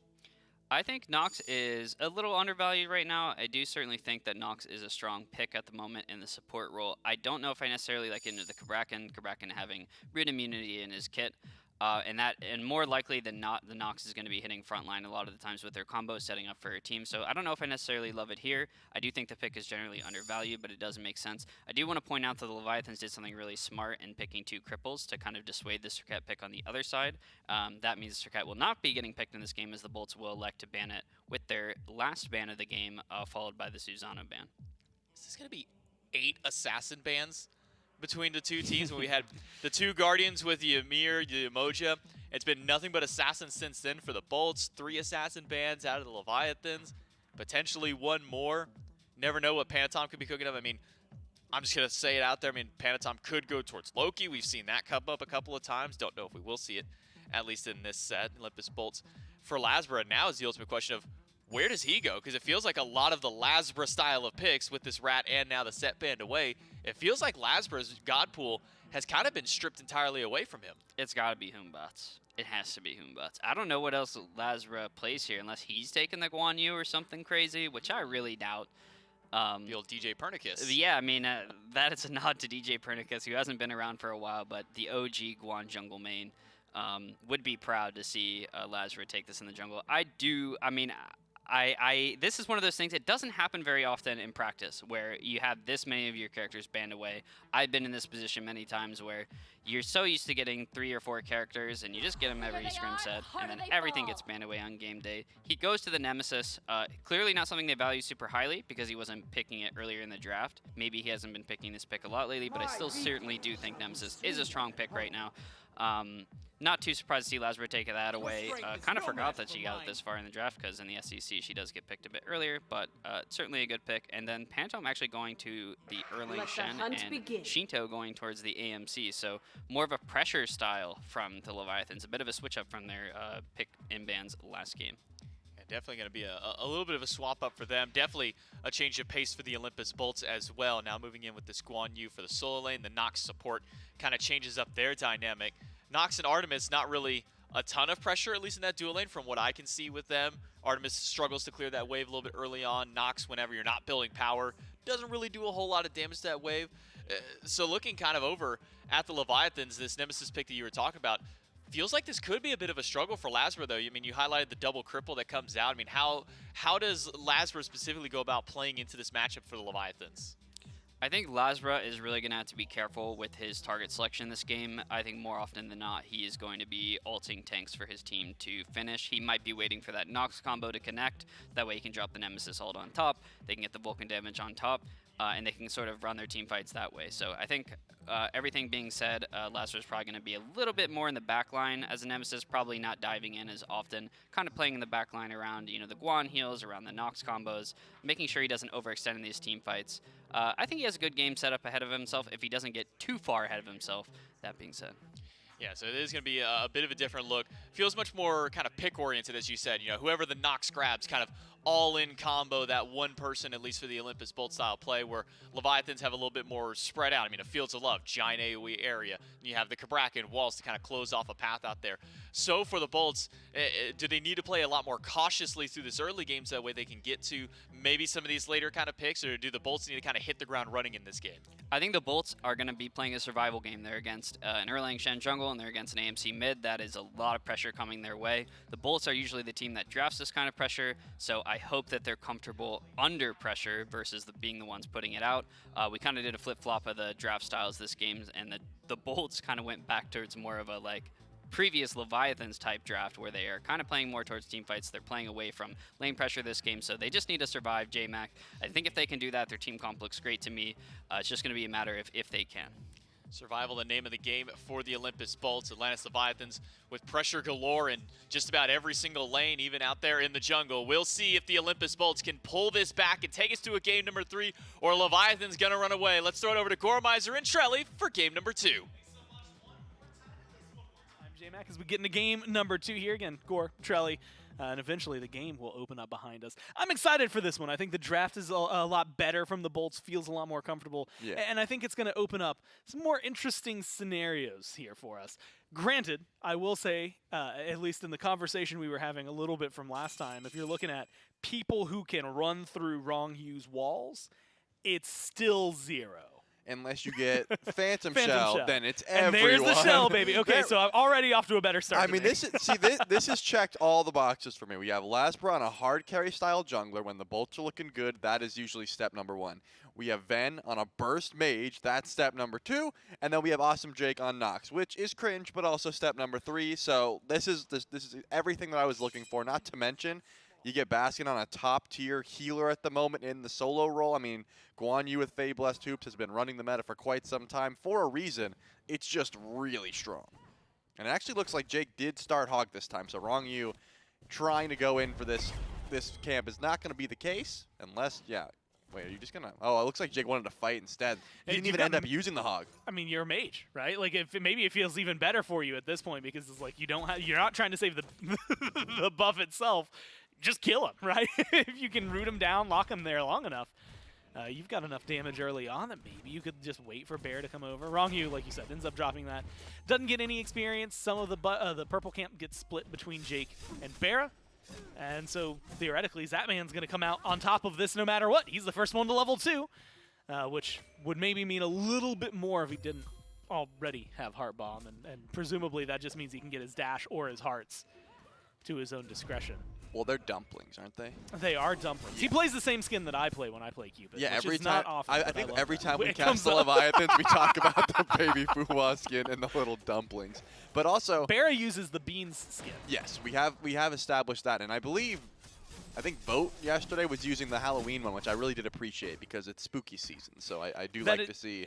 Almost required. If they have a spooky skin, you should have to play it in October. It should be in the rules. I think that should be something that is ban-worthy if you don't wear it. Or at least, Oh, I thought you were going to say it's ban-worthy if they're doing that. no, That's if they're not doing it, or at the very least a fine. Like, we got to be able to work something like that out. But also, I now see that Jake was trying not to starve Bear. Like, he's like, I want to hold on to this Hog if whatever possible. But also, a lot of damage on the Zap here. Zap just barely able to dash out of that one. Woof. He feels the bird from Jake. Look, that's the other side of this, right? We always talk about the Nox support, what it can do late game, what it provides for the team. Honestly, I like the kit as a support. I think it feels really good. For Zap, here, you're feeling the mage part of it, right? You're feeling Oh, yeah. the lockdown, the damage, and a lot of it being thrown your way. But here's going to be wrong. Hugh goes in for the stun. Panatom with a rotation over at that level 2. Cringe Gang looks for the damage. There's the Heart Bomb. They need one more hit, and they find it. They get rid of Barra, and they're going to grab Jake just for good measure. 2 kills for the Leviathans in the blink of an eye. That was just a little bit too far up. I understand Zap was like a juicy target wanting to try and find that kill. Could have been massive, but when you're that far up in the lane, it's just not going to be the case. Unfortunately for Haddix, will get his blue buff stolen away because Panatom was putting pressure on the left side of the map. But I think a fair trade. If you're getting a double kill over in duo lane and you lose your blue buff for the process, definitely going to be smart. And actually, Panatom steals away the purple buff as well. So already, not going to be easy for Barra to sit in this lane. I mean, Awesome Jake is going to be pretty tanky with that Lone Nose Mask and the Sovereignty build. I think it's going to help him out a ton. As long as Shinto's not hitting that stinger on the Nox. That's such a caveat, though, right? Yeah, I mean, as long as you're not hit by the stinger. which unfortunately, you know, is like an 11-second cooldown if you pick it up, and like Shinto don't miss very much, so that's not going to be too interesting. I just hope that, you know, Barra's able to sit back in lane for his time and just get that ultimate online. Once you get access to the boar, you're going to be all right, but Zapman's getting Fields of Love here real soon, and it's not going to be easy to clear that wave once that's active. I think always worth talking about Jake. And I remember this because there was a conversation. Barra had messaged me at one point for the win rates, like their highest win rate gods, because they just wanted to lock them all in. But Jake's Nox, relatively high win rate, 78.5%. So not quite the 100. I think at the time it had been rocking a 90, and then it tanked the next few times they played it. But it is something that typically treats the bolts pretty well here. And we've seen a lot. I mean, with the duo lane going the way it is, Zap, especially with that extra experience, feels like he's pretty confident in the way this is going to shake out, despite some really close calls early on. Instead, I have to turn my eyes, here into the mid lane, and specifically, not even to Venenu, not even to Shinto, but onto Lasbra, onto Panatom. You know, with the taunt coming up here for Panatom, with Lasbra playing the Nemesis.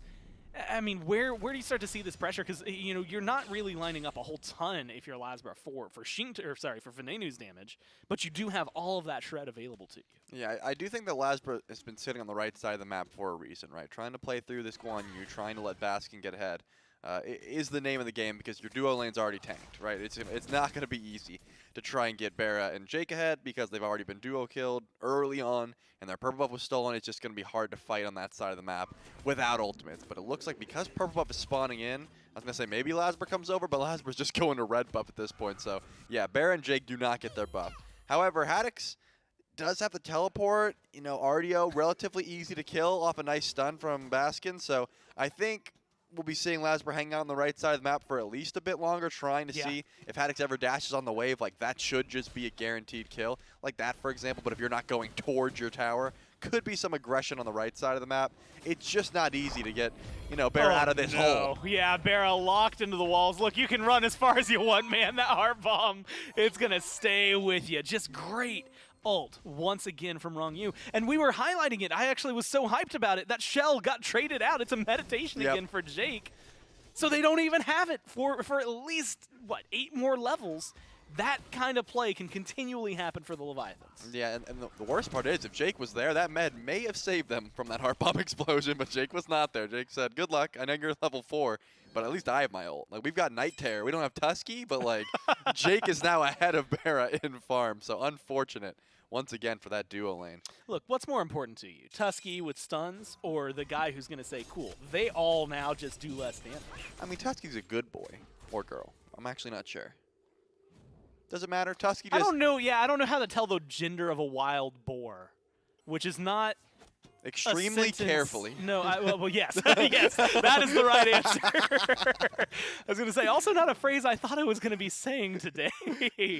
Point is, Tusky does things in the fight, and I think there's a lot of targets on the Leviathans that really would like to hold on to the beads that they don't have. At the moment, it's just Zap. No one else has beads. So I think Barra could get some great value. And also, not putting too much respect on the awesome Jake Knox. Oh, Panatom eats the ult from Lasbra. There's going to be a follow-up from Venenu, but it doesn't connect on anybody. Instead, Lasbra is the one who's incredibly low, but just able to escape. Walls up from Wrong Yu, trying to block off as many as possible. Great meatball from Vin keeps Wrong Yu engaged, but a 3-man stun keeps the Kabrakan safe, and he just walks away. Wrong Yu with the laugh in the face cam and the taunt. That should have definitely been a kill onto Wrong Yu, but great 3-man stun, as you said. I mean, it doesn't happen often, but when it does, you're able to just zoom on out of there and should be just fine. Bear, did make a clutch rotation over, but just did not have the itemization, didn't quite have the damage to try and find a kill there. So that man's level 8 here, probably not too worried about the lockdown from the bolts. Didn't even use beads, just sitting there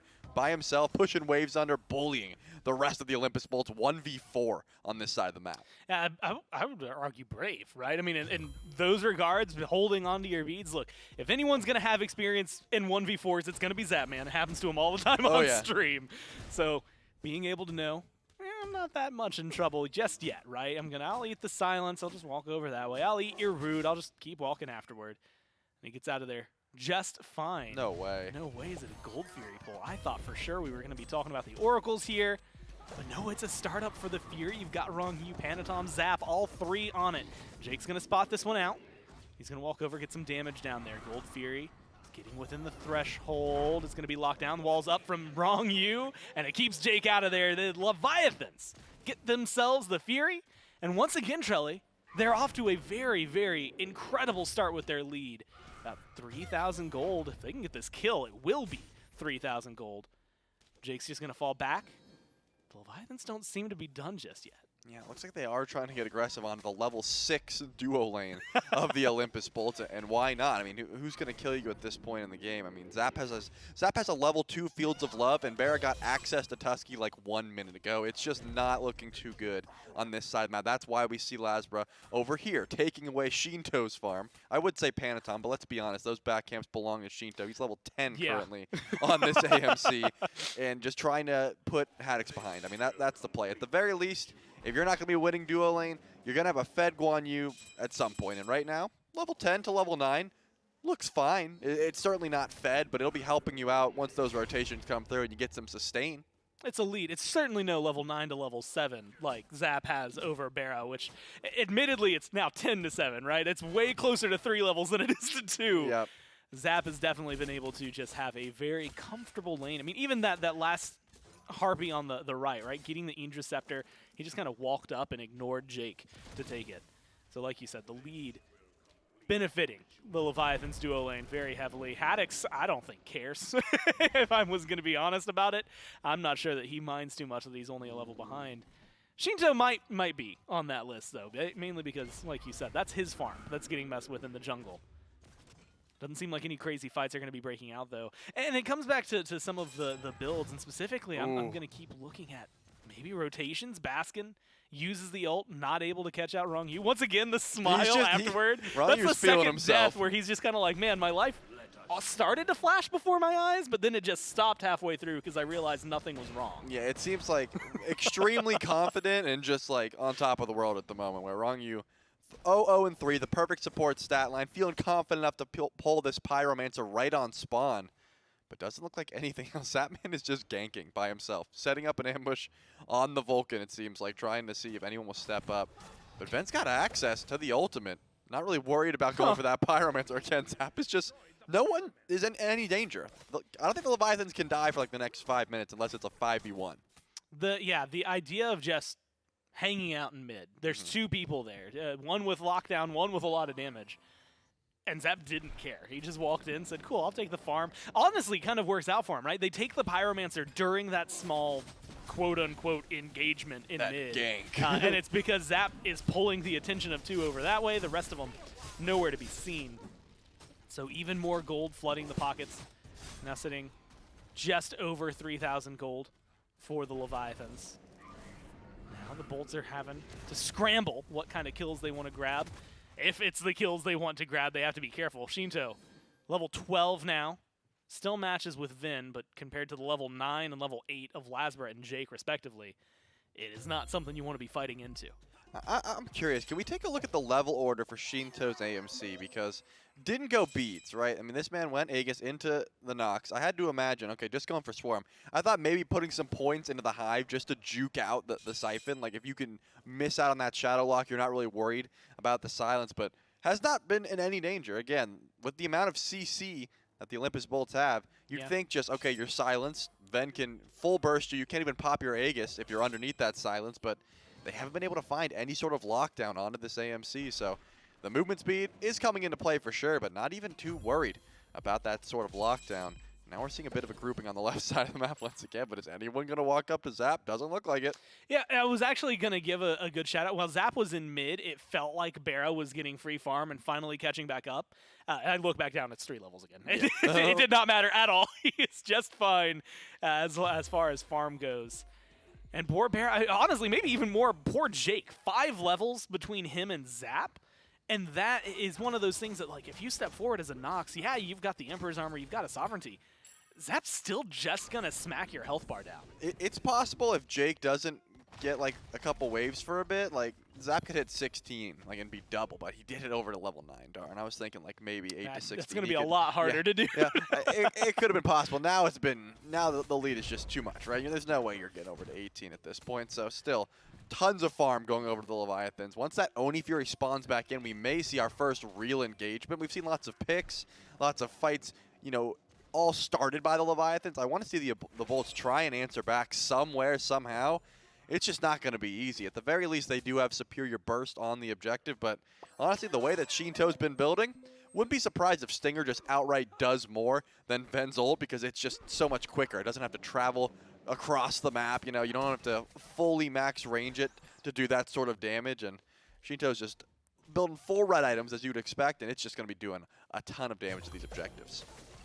I guess that does lead into the question I want. Like, you want to see the Bolts respond.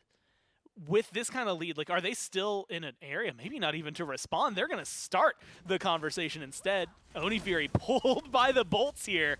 Wrong you, Zap, Shinto, all going to spot this one out. It's just going to be, can they find the lockdown? Good walls on Barra, and there's the lockdown immediately followed up by Shinto, but they don't have the kill just yet. They break down the walls. They get him out of there. The shell is nice, and instead, it's the turnaround. Wrong you, taken down by Venenu, and that meatball knockup on the Haddix keeps the solo laner just enough engaged and damaged that they're going to be able to chase him down. Lasbra continues moving forward, but it's Vin with 2. Vin looking for 3 if he can find the shot. Anybody trying to find it. Panatom, Shinto, Zap, the only ones left alive, and they're going to have to be very cautious how they engage on this. Zap, no Fields of Love, has the Heart Bomb, is not going to go in, and is not going to be able to get this steal. Bolts get themselves a kill, couple of kills, and get the Fury. I mean, that's exactly what I wanted to see. I gotta be honest, that's not what I was expecting to see. I mean, the Olympus Bolts, with that much of a deficit, Barracuda gets stuck in the walls from Yang Yu, and I really thought at least some damage was going to be going over to the Artemis, but able to survive through that one without even getting a second relic. Barra finally takes over to 12 and gets access to the Aegis, but didn't have it at the time. And then Ven just gets the clutch ult to kill Wrong Yu. Haddix dives the backline a little bit too far.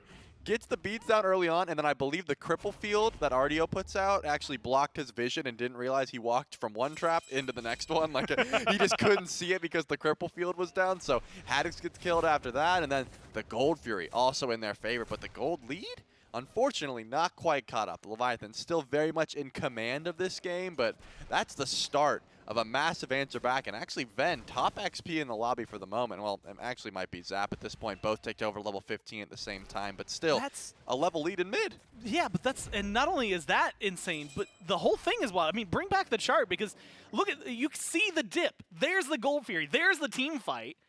And yet it's almost back to where it was before all of that. I mean, the Bolts, they win that. They win the engagement. They have the map afterward. Yep. And yet the Leviathans bring it right back to their favor. Pyromancer started up by the Bolts. You have to imagine that this is where they can maybe chunk that lead back in their favor. If it goes the way of the Leviathans, that might be catastrophic for them in terms of what it can do late game. Pyromancer going low, secured by the Bolts. And they manage to jump a little closer and pull it into that 3,000 gold mark, or within 3,000. to make sure that it's not too egregious a lead. Well, I mean, I'm still in shock at the turn this game has taken. Again, as you highlighted, the gold certainly not in favor of the Bolts, but they were in a point where it didn't seem like they were going to be able to put up a defense until like Fire Giant territory, and then just a massive win at that gold free. This didn't seem like the Leviathans had the DPS to burst through Barra, and ever since then, they've been in the driver's seat. The Olympus Bolts don't quite have the goal lead, as I've said, but they're able to find some picks. They're able to get aggressive on the Pyromancer pretty freely, but that's not going to stop Zap from trying to steal away this purple buff. He's still at this tower line because there's no tower. The tower's gone on this side of the map. He's got 2 levels. I'm going to call it 2.5 now, right? A little bit in the middle because he is still jumping up above Barra. We'll hit 17 before Barra hits 15. So that is going to be a comfort area for them. I also love the fact that Ven is the one who has the Phantom Shell right now, and we might see a little bit more. Great Aegis from Shinto. Jukes out the damage from Veneno. Unfortunately, misses the Stinger. And so, like you said, 11-second cooldown-ish on a good day. That one's full cooldown. That's going to be the now 80 seconds left that he has to wait until that's back. Yeah, it turns out you have to hit that and then pick it back up if you want that 11-second cooldown. Not going to be the case. But Jake finally hits some lockdown on Shinto, immediately gets that Aegis down because Ven did hit all the damage after the fact, but Shinto had to put some respect on the amount of damage Earthshaker's doing because Ven, look at that build. I mean, just now finished the Staff of Mirrodin, but that's a fully stacked Warlocks as well as the Divine Ruin. You really don't want to be getting hit by that much DPS this early on into the game. And I think Ven has had a phenomenal performance thus far on the Vulcan. This is exactly what I wanted to see from the Bolts. I mean, you know, it's not like Ven can't play the Hunters. He's got a great Chiron, those sort of things, but it just, in game number 1, it really didn't seem like a Bolts draft to me. It seemed like a decent attempt at trying to adapt to the meta that other teams have put forward. And to the point where I would say, and again, just unmemorable, because I literally forgot he was on Carnanos until you said he was playing a Hunter. You said, yeah, he's doing great this game. I'm like, yeah, this Vulcan is like really good. I can't even remember what he played in game 1 though. That was because it didn't do too much. The Carnanos, like we didn't see a lot of polymorphs. We didn't really see anything coming out of mid lane. I mean, he didn't necessarily do poorly. It just didn't provide too much to the fights. Now he has knockups, damage, right? Big ults. Feels like, I mean, just in general, we get to see him actually have his hands on the fight for the first time this set. And that's, and this is the change that we were looking for. So now we're going to see some great fights on the left side of the map because that's when this Gold Fury is going to spawn back in. Burst certainly in the favor of the Olympus Bolts, and Awesome Jake actually looking much tankier now. Goes for the fully upgraded meditation, but not only that, the emblem of increasing peril. That Horrific is going to really slow down the DPS of the not only double auto attackers in the sense of Shinto and Zapman, but throw Panatom in the mix. I mean, all 3 of those auto attackers are not going to not only get slowed in their movement speed, their attack speed getting slowed down as well, just doing less damage. If Jake can hit a massive ultimate with his Night Terror and then hit the emblem, I mean, I think they're going to be healing. I think that's how that works. Those autos all of a sudden from AMC, your health bar is going up with every single shot. That's like, going to be the case. Huh. Yeah, it is. No, it is wild how little damage they could do in that kind of scenario. And that puts a little bit of pressure onto Jake, right? Yeah. Like the pressure to perform is now on you to find that kind of setup for your team. A big ult is always nice for an Ox at the beginning of a massive team fight. The Leviathans grouping up the way they are. Maybe making it a little bit easier for Jake to try and find something like that. Gold Furies respawned over on the left-hand side of the map. Fire Giant's still up. This is one of those... It's a weird objective, right? The middle ground objective is how I would look at it, because if you win a massive team fight here, you get like a 3-man kill and don't lose anybody, or you only lose 1. That's a Fire Giant. All of a sudden, it's not a Gold Fury anymore. We'll have to see whether or not that happens for either of these squads. There's going to be the engaged Gold Fury, half health, leashed by the Bolts. Ult tossed out by Jake. There's going to be the ult tossed out by Veneno as well, but it's all into Haddix, and Haddix just kind of scoffs it off. He's half health, but he's going to come back into this. Wrong Hugh gets the walls, throws him on the basket. There is the Phantom Shell from Veneno. So that's going to be an easy burn by the Leviathans. Bolts pick up the Gold Fury one more time. Half health, already dropping lower. Panatom loops around the back, looks for a little bit more. Leviathans walk forward and take the Gold Fury out from under their noses. The Bolts had no secure, and now the chase is on. Can they get something in the fight? But no, the Leviathans scatter to the winds, make it out of there, and get the objective they wanted. I got to give some shout-outs to Panatom on that one, saving the ultimate and just wraps around the team fight. The Olympus Bolts had the superior burst, but they didn't save the ult. They were trying to get the pick pick on the Haddix. It didn't matter, though. Once the ult came through, I mean, I think Ven should have been able to confirm that one, but then massive ultimate from Panatom. Again, look at the beads timers. Ven's went down because he was like, I got to confirm this, I have to beads, and no one else really needed to, and it was just completely CC'd. Leviathans are able to steal away that Gold Fury. Looks like the Pyromancer will be the consolation prize the Olympus Bolts go for, but still, it's like a 5K gold lead in favor of the Leviathans. They should feel pretty confident trying to fight this. Baskin's trying to get aggressive now, goes in, stuns out Haddix, strips some protections, but unfortunately it is going to cost you a little bit of damage back your way. Great wall thrown up by Wrong Yu. They don't have the Phantom Shell, but they still knock it down and walk out of this one. Bolt stunned out. The Leviathan surging forward, but the damage is getting returned tenfold to them. They have to play this carefully. A lot of low health bars on both sides, but only one of them has a Guan Yu. That healing is working wonderfully for the Bolts.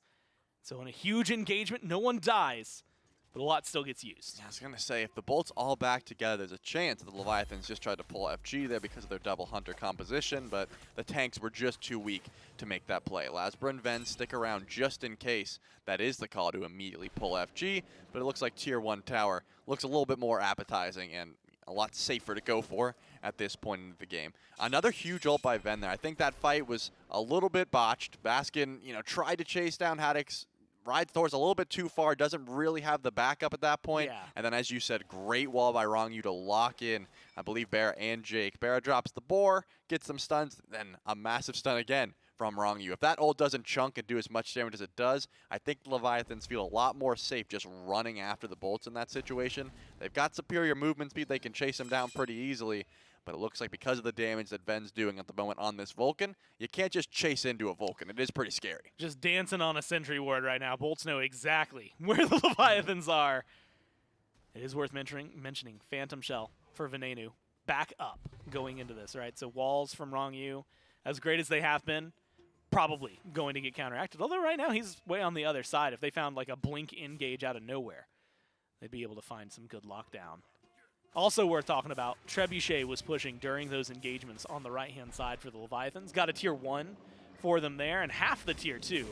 Now it's going to be the engage. They don't have the shell right here, but Wrong Yu doesn't have the follow-up from his team. Instead, he's taking too much damage. Yeah, there's a pin, and they are able to find the kill. Wrong Yu loses his life, but they pick up the duo lane for the Bolts. Now it's the question of getting out of there. Shinto taking a lot from Lasbra. There's the Earthshaker, and it lands perfectly onto Panatom. Lasbra gets Shinto as well, and it's a 3-for-2 trade. Maybe make it 4 if they can find Zapman. All they need is the chase. There's the knock-up. There's the backfire, and then a little bit on the top from Baskin takes down Zapman. That's going to be a massive trade, but what are they going to get after the fact? Lasbra is looking pretty weak, but if Baskin keeps spamming these heals, a second horse could mean a little bit more aggression on the Haddix. It looks like Tier 2 Tower is on the menu right now for the Olympus Bolts, but Haddix is not going to make it easy for him, just being as annoying as possible on this RDO. With Barracuda dead for 13, it looks like trying to get some vision on the right side of the map could be on the table, but no real Fire Giant pull just yet. But look at that gold lead plummet. Only 2.5K in favor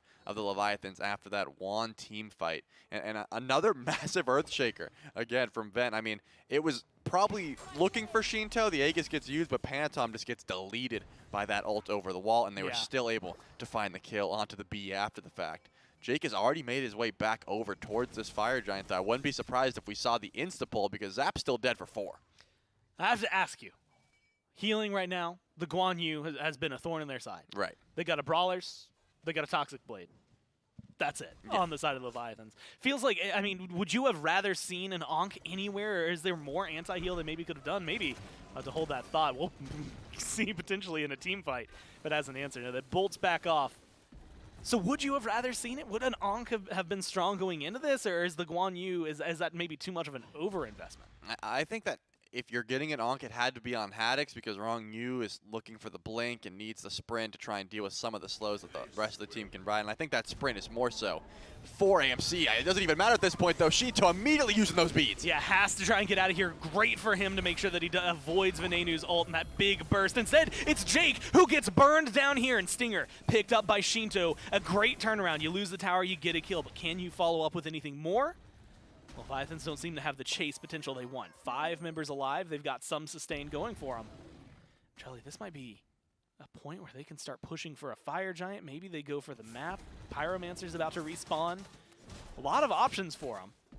It's just how risky of a play do you want to make? Yeah, it seems like by the positioning, they're just going to be going for the Primal Fury in this position, but the second the Bolts recognize that, they still do have the DPS to try and pull the Fire Giant themselves, and they have much better vision on this side of the map as well. There's one Sentry Ward for the Levi's on that Fire Giant, and that's pretty much it. So if they see that there's too many on the left side of the map, which both ADCs are there, I would not be surprised if we did see a pull. Looks like just going to be the Pyromancer for now, while the Leviathans are going to juggle that Primal Fury back and forth. And it's just going to be a double down at this point. Get some extra vision back up. It's going to be another true 5v5 with one team having the advantage in the sense of relics, and actually pretty much the same at this point. Ven doesn't have that Phantom Shell for about a minute, and that's the big contention point, I feel. If Rong Yu can hit a massive wall in, could be a great engage. And that was a decent engage by Basket and Jake, but Jake just was not tanky enough to live through the damage after the beads got thrown. You know, if you miss the Nox combo, or in this case, if it gets beads, then Jake's just sitting there with like no abilities and being like, are you guys going to kill them? Or like, oh, we're not? Okay, then I guess the fight's just over. So I think another re-engage onto Shinto in the next 70 seconds with his beads down, that fight could have went completely different. But I doubt Shinto plays that far up until those beads are back up. It is fun to see how fast the shred for the Leviathans can work, though. Like, Oh, yeah. What was earlier, it felt like, kind of a bullet sponge, essentially, for Jake, where he'd just kind of stand in front of Zap for a little bit and laugh. It's not happening anymore. Zap is as itemized, and a great way for that. Should work well against towers, definitely against Fire Giants as well. And so that'll be big for him. This one feels much more nuanced, though, right? Because, we're talking a lot about this Phantom Shell coming back in 3 seconds, so it feels great for the Bolts. But vision, you mentioned it, but the ward game right now has been so important, and Haddix might find out just why. Was standing on a sentry, eats half his health bar for the trouble. Fire Giant was about half as well, though. Pulls the Bolts away, so it's going to be worthwhile for him. Has the teleport available, so he can back up and heal without feeling too stressed about it. He's going to teleport right back in, just to make sure he's here for the fight.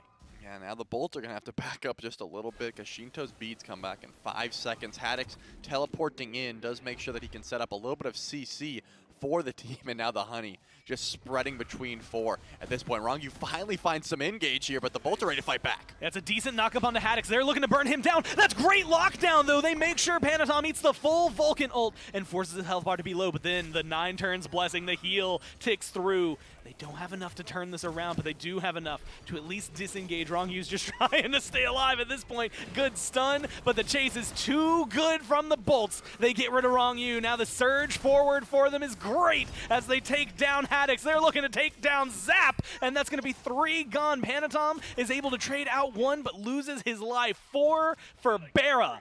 And the Bolts are more than happy to make that trade. Yeah, Shinto with no relics, but look at these low health bars. The Bolts have to back up here. At this point, if they stall long enough, this could transform into the Enhanced Fire Giant, but I doubt that's going to be the call here. With Shinto around, the steal potential is still around as well, and you just want to burn this down as quickly as possible. No way you're waiting for Barracuda in this situation because, yeah, I just can't imagine that's going to be the call. So burn this down. Actually, no, because Shinto's going to run away and they're full health, so they can go for the Enhanced Fire Giant here, even without their ADC to burn this through with the turret from Ben. This might just be the free Enhanced Fire Giant. The Bolts have officially, once this goes down, they're going to be in the lead. Yeah, if I'm doing it right, 9 seconds is the difference here from the not just the 30-minute mark, but between when Bera is up. Yeah. With Shinto nowhere nearby, with Rong Yu nowhere nearby, I think I want to see him do exactly this. Yeah, hold on to it for the extra 5-9 seconds now that you need to, just to make sure that Bera gets this buff. That is a massive play for the Bolts. And you're talking EFG, you're talking 3 towers standing on the side of the Leviathans, 1 exposed Phoenix with a Trebuchet in mid right now. That feels like a very solid win in a game where otherwise they have never held the gold lead. Yeah, once they get 1 more tower or start pushing up, Oni Fury will be spawning in here shortly. The Bolts will finally have the gold lead, unless, of course, the Leviathan set up some sort of ambush or try to put a soft defense on these objectives. But I think the Bolts extremely smart in their positioning right now. They don't know exactly where the rest of the Leviathans are, so grouped up as 5, sticking together, and slowly pushing out as a unit is definitely the smart call to make when you're in one of these situations. But the play seems to be keep Ven alive, and you're going to be just fine. As long as these massive Vulcan ults are hitting, as long as the juke shoes are on, because Vulcan is so difficult to try and lock down. Doesn't even really need any sort of survivability route besides that shell. It hasn't really had to been forced to beads. Just you can sit so far back as a Vulcan. So I've just been playing super well. As long as this Vulcan has been able to constantly put out DPS, been looking fine. But look at this. Haddox, Panatom, and Zap. They definitely do have the DPS to try and get this Phoenix. Zap's here. And yeah, this is going to be a trade at the very least. But what happens in the meantime? Lasper's going to keep them around. He won't let them back. Backdoor protections stripped off right here. There's going to be the engage from Lasbra, and it's a great engage. Zap, half health, dashes forward, looks for some more Fields of Love thrown out. They are going to kill the jungler here, and they're successful, but no, Zap can't get out of there. Baskin backed off and helps him out. Shinto all alone, just trying to get something done. Unfortunately, wrong, you killed off on left. There's not too much you can do when you're alone AMC. You have to be careful here. Panatom's back, stopped by Baskin, and so it is just 2 versus 3. Doesn't seem like it's brave enough. With the minions coming in, with the Trebuchet coming in, I kind of expected the Bolts to maybe make a play for the end. Instead, they're playing it safe, Trelly, looking towards mid right now. Yeah, Jake just doesn't have the HP to tank up the Titan. I also thought if Baskin could hold Haddox there as well, then definitely you're in a situation where you can go for the end. But just going for the mid Phoenix is the call, and maybe just immediately go and cut off Panatom. I mean, it could be the call, but it looks like Baskin gave up the chase in the meantime, so Panatom should be able to channel that back. I don't think they have any abilities. They're going to be able to stop that one. So 2 birds down. The Olympus Bolts surging forward are going to try to completely break the base of the Leviathans, but might want to wait for Lasbra in the meantime because Zap's back in 3, and then you're in a 4v5 situation. Not going to be the smartest call to go for. This game, I mean, officially turned on its head. It's been a bit like it was a slow decline into there's a slow incline, I suppose, for the Olympus Bolts. I don't know if my words made sense, but I think, you know, I can see it with the visual representation. Yeah, the sentiment still stands. The Bolts definitely down in the early. A terrible start for Barracuda and Jake. I mean, yeah. Zap was, what, almost 5 levels ahead at one point of Awesome Jake, 3 levels ahead of Barracuda. And then once the team fight came through, the Bolts have been looking much, much cleaner. Leviathan's going to have to back up here. They still have 1 Phoenix standing. EFG going to be on the board for the full duration because I got it right at 30 minutes, so about 35. That's when I'll be spawning back in, but that buff will spawn out at about 34. So it doesn't look like the right side Phoenix is going to be aggressed upon, at least with this first enhanced Fire Giant. The Bolt's in the driver's seat for the time being. The Oni Fury actually going the way of the Leviathans here means that they have a nice strong wave on right to maybe give them even more of a push-up than they already have. Left side going to be meeting in the middle. That's something that's a very important point for the Bolts because, like you said, they don't need right Phoenix right now. They've got the fire minions elsewhere, making sure someone will be distracted. They're going to have to play this carefully. 1:05 until the Fire Giant's back. 4 seconds till this FG buff just disappears outright from the Bolts. So I guess, Trelly, the question at this point is with the game turned around. It honestly, and turned around has an asterisk on it. Caught up by the Bolts, right? Map state absolutely in their favor. But when you look at just gold, it's 1,000 now in favor of the Bolts, which is negligible at this point. But you finally get to see tier 3s that are matched up. A little bit of a difference actually between Jake and Rong Yu, where the lead is now finally on Jake's side in this point. Is this a fight where you know, walking into this, feel like the Leviathans can be the aggressors, or do they have to be able to just reply to the Bolts? No, the Leviathans, I think, want to be playing even more aggressive because if they don't go in the next, I don't know, 15 seconds, their base is going to be just wrecked by those fire minions. So since the gold lead is relatively even and EFG's gone, this is the most even fight the Leviathans are going to get. I see why Haddox is surging forward. I see why Rong Yu wants to blink in, but it gets stopped immediately, and now I think the fight's done. At this point, you're done. Go back to base. EFG's gone. You have lost this fight. The blink stopped. Haddox does eat last result. Vin's ult is down. Haddox takes about half their health, but there's 2 fire minion waves that are going into the base. And now the Bolts, they're just going to try to stop and make sure no one can back. They don't care necessarily about winning the fight, although that would just be icing on the cake. Haddox does still make it back. So he's going to be able to clear this out, although it's going to take a little bit of time. There's the surge forward from the Bolts, looking for a little bit more. Stun onto Shinto, Fields of Love thrown out by Zap, but Zap is sat on by Lasbra. One more auto is all it takes, and he gets rid of one. Shinto goes down from another. Baskin with a double kill as the Bolts walk forward, and they don't even need the right side Phoenix. It's just an obstacle as the minions are doing work. They don't even need the Bolts, but they're going to throw in the last little bit of damage and tie us up. pushing us to game 3. I mean, the Winions did the work there, but I gotta give credit to not only Ven for the crazy amounts of damage throughout that, but awesome Jake dashing in, no fear in the world, pops that horrific, and then hits a massive ult. Shinto tried to fight back, I saw it, but the damage just was not there. When you get hit by Night Terror, when you get hit by the Emblem of Increasing Peril, it's just like there's no damage to be done. The Bolts had that fight in the back. I like the aggression from the Leviathans, though. They said, hey, we've got fire minions pouring in. Let's start the fight. Haddock stashes in, gets hit by a meatball, immediately gets half health, and then that fight's over, and the Bolts can be as aggressive as they want. I mean, look, like you said, it's slowly dragged back over to the Bolts. Yeah. It was a massive lead early on for the Leviathans, but then you start getting ults from Jake. The Phantom Shell, I think, deserves a massive shout out because there were a lot of times that Vin saved himself and Bara and Lazbra from getting locked in by those walls, made the Kabrakan so it felt like it couldn't do too much. So we go to game number 3, or we will be going to game number 3. The desk is going to break that one down, and then we'll move through picks and bans right after this. Water. Earth. Fire. Momo?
Hello and welcome back to the SMITE Pro League. Our second game in this best of three ends up tying the set as the Olympus Bolts are able to find the win over the Atlantis Leviathans in game number 2.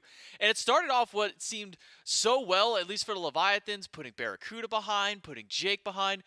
But Hurrywinds, as we started kind of pushing a little bit further and further into the game, the sustain from Baskin on this Guan Yu, the long-range high burst damage that was coming from this Vulcan out of Venenu, it really just felt like it may have been a little bit too much for the Atlantis Leviathans to handle, and the Olympus Bolts are able to run away with game number 2. Yeah, the Bolts had a lot of patience in that game.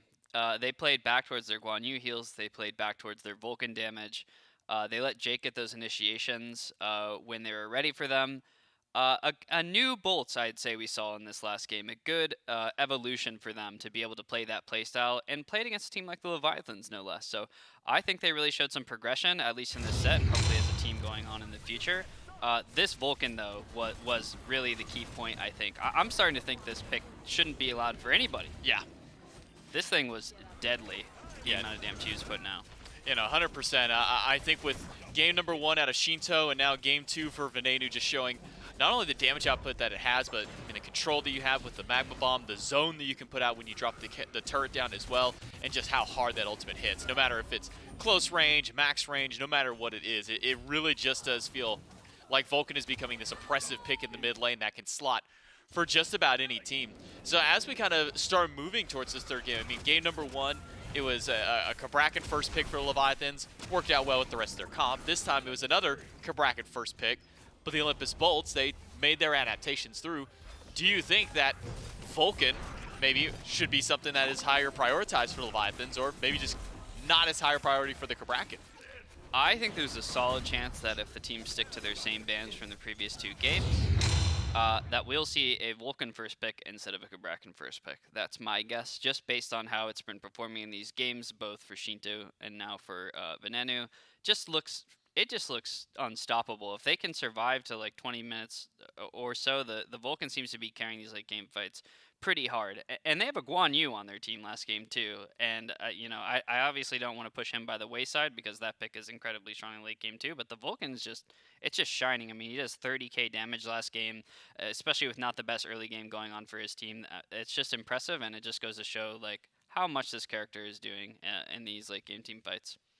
And it really just goes to show how crazy one small adjustment to a god can really be made. I mean, Vulcan had 2 buffs coming up into this patch where we've been talking mostly about, the cripple no longer affects his backfire, so you can cast that no matter what. So gods like the Ardio, the Cupid don't really affect him. Also got, a couple of seconds taken away from his turret cooldown, decreased the mana as well. So 2 small little adjustments really have seemed to kind of reminded players how good this god is when you get to use the full range of his kit out there. So I think you're right to maybe point out that we could potentially be seeing Vulcan be in that first pick slot if he doesn't get banned away. We will see if Vulcan gets banned out or first picked as we jump into the picks and bans for game number 3 between the Atlantis Leviathans and the Bolts. And game 3s are always the most interesting because this is where the true adaptations come through. Game 1, game 2, exact same bans came from both of these teams, but the draft changed dramatically for the Bolts as far as their first few picks were concerned. Yeah, so J-Mac, we'll just have to see what direction they end up going. This is really just going to be a battle of wills here and see who's going to be more stubborn than the other team. I think there's a solid chance the Leviathans stick to a similar style of draft. I wouldn't be surprised if Shinto, instead of going for the AMC later, just goes for another mage pick that he's comfortable on, like the Tiamat or something like that. But knowing these 2 teams and knowing how stubborn some of these players can be, with all due respect, and honestly being in the position, I know what it's like too. You kind of have to stick to your game plan. It's hard to deviate in the middle of a game day. I expect these teams to stick towards similar drafts. I would just, like we said before, expect the Vulcan to be taken away by the Leviathans if it does make it through. The Bolts kind of could be 400 IQ here and ban away the Vulcan preemptively. They're not going to. They're going to stick with their same bans from before. Not too surprising, probably what we expect. I do think this should be a Vulcan pick, though. That's what I think, because Shinto looked so deadly on it the game before, and then they saw Ven perform with it the next game too. Glad to see it picked up. Happy to see it picked up. It makes a lot of sense to me. If the Bolts were way ahead of this too, I would have liked to see them pre-ban it. But here we are. We got to see the Vulcan again. He's awesome to watch. He's a fun character, so I'm gonna be glad that we get to watch him again. Yeah, so more Vulcan. 3 games in a row he has been picked. We'll see if it's 3 games in a row that he gets himself a victory. Because it was a Guan Yu change-up there as far as the bans. It normally was the Pele in that point, at least by the Leviathans. But now they pivoted to taking away the Guan and grabbing the Vulcan. But that does give up the Kabrakan that they had been first picking in the 2 games prior, and the Pele, which had been banned as well. So if you're Leviathans, you get the Vulcan. It's been winning the last couple of games. Is this a worthwhile trade-out in your mind, giving up Kabrakan and Pele?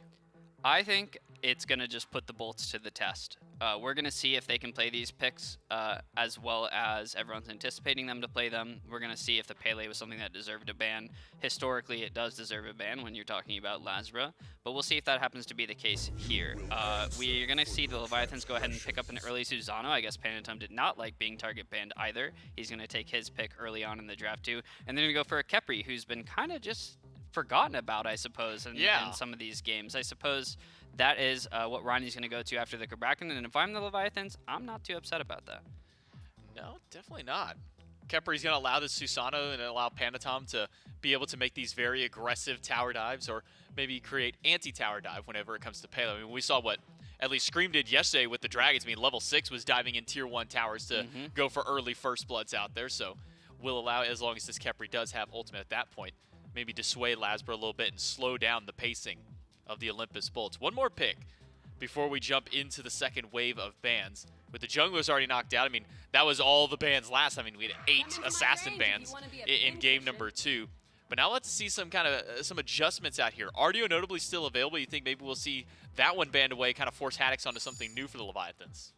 I think it's very possible. Haddix definitely has some things left in the bank. I don't know if people are still playing King Arthur. We saw that banned away from Final K just yesterday. So I have to imagine it's still a character that people are prioritizing. I know Haddix can play it, so I'm sure he'll have at least something, and it's still open even after pick bans phase, so not too surprising. The Cupid notably not picked in the top 3 for once as well in these drafts as well. And Barra still opting to take the Artemis. Despite not having that Cupid counter matchup necessarily that you'd normally be taking the Artemis for. So interesting takeaway by Barracuda. It seems they value Artemis regardless of what he's playing against. And we will not be seeing a Cupid, I suppose, in this game 3. No Cupid, no Ho Yi. Both of those bans away by the Bolts. No Hades, once again. And this time, no Nox. So at least a change up in the support role for the Olympus Bolts. Atlas has been a call beforehand with the Kepri now picked up. The Emoja banned away. Atlas seems to have kind of made his way, at least up the ranks for a few of these supports. And, well, I guess maybe with the Kabrakan, could see the Kabrakan go to the support role instead. I keep almost forgetting that, even though we literally just saw it 2 games in a row in that spot. But the Morgan, now this is interesting to me, because in the SCC, we were seeing a lot of the Morgan ban priority. But in the SPL, we haven't been seeing very much. Where do you kind of rank the Morgan right now as far as the mids are concerned? I think it depends on the player, J-Mac, and I think it depends on the transforms available for the Morgan. Now, different players prefer different types of transforms, but I think any Morgan player is happy to see a Pele in the game. That transform is going to be consistent. It almost plays itself. You just ult in there, just spam all your abilities off cooldown, and someone's either dead on the other side or you're dead. Now, I will say the Kepri, like you mentioned earlier, might shut down that sort of playstyle that the Bolts are obviously drafting for at this point, but I'm pretty happy when I see the Bolts draft, if I am the Bolts, and I'm pretty happy to see a Morgan pick alongside a Pele, alongside the other die they might have coming on with the Kabrakan. Camazot's locked in, likely going over towards Haddix in the solo lane for the Leviathans, with the Susano already locked in, unless we're going to see some cheeky shenanigans with that one. And then Ishtar being hovered by Zapman. And we saw some play out of the Ishtar with Cyclone Spin, but it'll be moved away, so we won't speculate too much on what his final pick will be. Except when this one gets locked in, it reminds me of the old SpongeBob meme. You know, open up the fishing net, and it's old reliable pops out. This is a classic Zapman for game number 3. And that is a classic Zapman pick. I'm never too sad to see him on that one. I'm sure he feels comfortable with this matchup into the Artemis, into the Kabrakan. He'll still feel safe against a comp that is notably good at diving. The Bolt's going to finalize their dive here with a Ravana pick. I guess this is Ravana's solo then, yeah? So that means the Bolts are definitely going for a bit of a dime composition. That means that Heimdallr pick is going to be that much better at getting out of sticky situations. It means that Kepri pick is going to be that much better at helping to do the same. So this is really just going to be a test for the Bolts to see if they can run the game down as they probably plan to do game 1. And again, to see if the Leviathans can kind of survive with this Vulcan, Susano, Kepri late game that they've got going now in this draft for game number 3. Now, if I'm not mistaken, we did see this Robin picked up earlier in the week. That was up against, I believe it was the Solar Scarabs who'd picked that one up. Scary D taking that one. And it was 2 very early kills for the Scarabs in that solo lane. They got one on the jungler on Captain Twig, one on Variety. But then when it kind of came down to the late game fights, it really didn't feel like this Robin offered nearly as much to the team then. Do you think that this is a composition with the Morgan, Pele, Cabrakan kind of rounding this one out? With the amount of transformations that Morgan has, do you think that this Robin can be an impact god for the Olympus Bolts against the Leviathans? Now, you asked me last game if they had to get the game running early. If you asked me that this game, I would say yes. Now, the Robin, I really do think they need to keep the pressure up. They need to continue to invade buffs continuously as the game goes on. They cannot let go of the gas. And I think if they fall behind, this game is going to be very tough, especially for that Robin. So I think that the Morgan does have some options here. I think Ven is very liable to have a good game into the composition he's against with the transforms that are available to him. But we'll just have to see how the game breaks down. As things kind of progress. We are looking for a good early game from the Bolts. I would expect that with their draft. Like we said, they do have to keep the ball rolling, and they cannot miss opportunities on invades. It is imperative that they do not.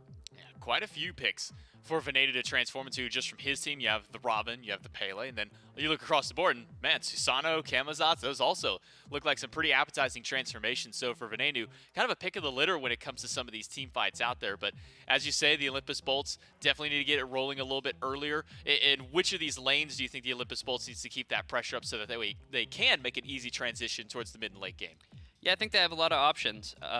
Honestly, I think they should probably stick to the soul lane, though. Like I said before, we'll see how that works for them. Well, we'll see if the Olympus Bolts can sweep this one back and take the set over to Leviathans, or will the Levi's bring it back together? Game number 3 underway with Gormizer and Trelly. And an exciting game number 3 at that, right? Everything feels like it could be on the line for them. Just in terms of how this one goes for the Bolts, with the way things have been shaking out, 1-1 last week, trying to go 1-1 this week for the Leviathans, picking up Haddix, stealing him from the Bolts themselves, and trying to make this one, make it showcase maybe why that pick was such a strong swap for them after dropping the world's MVP from their roster. Feels like there is a lot of implications behind this one, just to see what we can have here in week number 2. Haddix playing the Camazotz, you got a Morgan on the other side. A lot of fun to be had. And for once, Trelly, I get to talk about the Cabrakan, but it's not wrong you. It is Jake playing this, so very aggressive. We get a Khepri coming back into the meta. I feel like there's a lot of moving pieces for this game. Is Jake on the gold skin? That means that Jake doesn't even have a level 5 Cabrakan. Or no, can you get, yeah, you can, no, you can actually use the gold even if you have legendary. Just kidding. Yeah. So that was wrong, what I just said, but still. It looks clean. You don't get to see the master skins too often. Yeah. And I just lied to everyone for a second, but then I corrected myself, so it wasn't really a lie. And at this point, I didn't learn anything in that, by the way. Okay, well, good. I'm glad. I just want you to know. I'm glad when I speak, you don't learn anything. No, well, like most of the time, it's very educational. That whatever it was, didn't give me a whole lot. I learned that Cabrakan has a gold skin, which I'm pretty sure I already knew. Yeah, I'm assuming you did as well. Either way, they're going to be, the Cabrakan is not going to be giving the lane pressure that the Olympus Bolts would want early on. I think that's just because Barracuda, on the Artemis, you're not going to have too much good lane clear in this early portion of the game. It's just not going to be the best until one of these junglers decide to go over. Lasbra is going to be sitting on right for the time being. He does like to play through this solo lane, but you're up against the Camazotz. As long as Haddix holds on to that leap, probably not going to be in too much danger for the time being. And they both actually went for the Tainted Steel start, so not going to be caring about too much sustain from either side as well. I think Haddix probably getting a little bit less value than Baskin in that regard, but still, the sustain from a Soul Eater build that's going to come through. Baskin already has tier 1 in it. As the game continues, the anti-heal is certainly going to start to add up for both of them. Definitely something we've seen playing a big role over the last couple of days. Doesn't feel as necessary, as heavily necessary, I guess I should say, as it did last game, right? Like the Guan Yu was a problem. Yeah. This is going to be a lot more kind of singular focused throughout all of this. Also worth mentioning, Wrong Yu level 5, right? The Scarab's Blessing, whenever that comes online, can be a real thorn in the side, man. It's so annoying sometimes. You got a Vulcan who earlier this set, Shinta was 8-0 on this pick. Then you give that extra security with something like that, could be devastating. Baskin, unfortunately, receiving a lot of damage in this game, but no, the Leviathans unable to close it off. Panatom Tries to get a little bit more out of there, but just dashing away, him and Haddix. A lot that can work together. But unfortunately for them, Baskin lives on. Yeah, and it looks like Lasbra still trying to get aggressive towards this blue buff, but pulled in his Lasbra and all of the damage. They have no mana. But now Baskin has a lot of mana and plenty of damage to do here. Looks like either looking for the kill on Haddix or the blue buff, but by yourself, I don't imagine you get either. Looks like the blue buff will be successfully invaded unless, of course, a clutch steal out of nowhere. It doesn't look like that's going to be the call. So the blue buff fight goes over towards Baskin for the time being. He's going to be able to confirm both of those buffs, I assume, as long as they walk over back towards them. So this is a little bit different than what we saw in the last game, right? Because Pantom was over in duo lane pretty much immediately, double killed Jake and Barra, and gave the credit over to Zap. So Zap was just sitting so ahead in this lane for like the first, I'm going to say like 20 minutes of the game. Zap just had a lead on the Barracuda. Much different. Pantom goes over to right lane, tries to help out Haddix, doesn't get the blue buff, and now you're looking at a bit of a deficit throughout, but definitely in favor of the Olympus Bolts, especially on that right side of the map. And this is one where any sort of lead. I mean, what? Game 1, Leviathans had the early game lead and then a win. Game 2, Leviathans had the early game lead, and then the Bolts just kind of play the waiting game until things are, well, completely turned around in their favor. Now, it's small, man. It's so inconsequentially small, but it's a lead nonetheless for the Bolts. And that's what really matters for them in my eyes, is just making sure that they get off to this start, having a little bit more of the invades go successfully, and being able to read maybe more of the map, get themselves ahead in the right areas. Pele is going to be another important topic. You know, game number 1, Lasbra on the Naja did not get to do too much. Was like 1-5-1, maybe 1-6-1 by the end of it. Game 2, the Nemesis took a little bit, but a lot of those ults eventually really start helping to burn through Haddix. Now you're on Pele. You've got your blink. It feels like this is one, especially now that ult is available, is going to be able to really drive home the Bolts' success. Yeah, I would say so. And you also have Ven who could transform into that Pele as well and just trying to use that influence on either side of the map. Panatom is hovering around left, though. Knows that purple buff is about to spawn in. I was curious if we were going to see an invade, but because Rongyu wasn't quite level 5, it doesn't look like it's going to be an immediate invade. More so actually backing up while Panatom sits around here. Is this going to be a bait? Or is this going to be just a 2-man invade and no one's going to care? It looks like that is going to be the call. Even Shinto's just going to go for the mid camp and say, that looks like a free buff. I don't think you guys need my help in that regard. But whenever there's pressure on the left, you can expect Lasbra to be on the right side of the map trying to steal away that blue buff from Haddix once again. And as you called it, stealing Shinto's farm right here. Panatom looking to farm elsewhere, goes for Venenu, pulls him back. The Raven, such a good pick for him. Backfire. Decent amount of damage, but no ult available to Shinto. It's still on cooldown. And so no follow-up. Vin manages to live through that. Lasbra just gets away with stealing. And they're going to be able to fall back. Vin. It's a dangerous game Yeah, you're playing. playing a very dangerous balancing act against the jungle buff. But it looks like he's going to be fine. I mean, I've tried to fight the red buff as Morgan, and you don't win that fight. Trust me. It does too much damage, and the channel attack that it goes for is just real deadly. But I think a great play by Ven, not to use the relic. You know, didn't have to beats in that slot, didn't die to the gank from Panatom. Just use the ultimate. It's going to save you. It's going to give you some more survivability. Sure, it stinks in the early because the Morgan ult cooldown is just so heavy. But if you're not looking to fight anyways, you've got the Doom Orb. You should be able to run through farm pretty safely in that regard. And you can get aggressive on like your second or third transformation as the game continues. But holding onto those beads against the gank there from Panatom, I think pretty huge. Get a Soul Eater start versus a Transcendent start. Baskin going for that survivability, which we see so often with a Raven versus Transcendence, which I feel like it's always up in the air. I feel like Transcendence has definitely been the go-to for Camazots lately, but like he's just been not even hit or miss, just kind of not here a lot. Yeah. So it's very interesting to me to see how this lane's going to balance out. And it's also one of the first times we've seen, because it was Amaterasu game number 1 for Baskin, Guan Yu game number 2, switching up the style almost completely onto this Raven.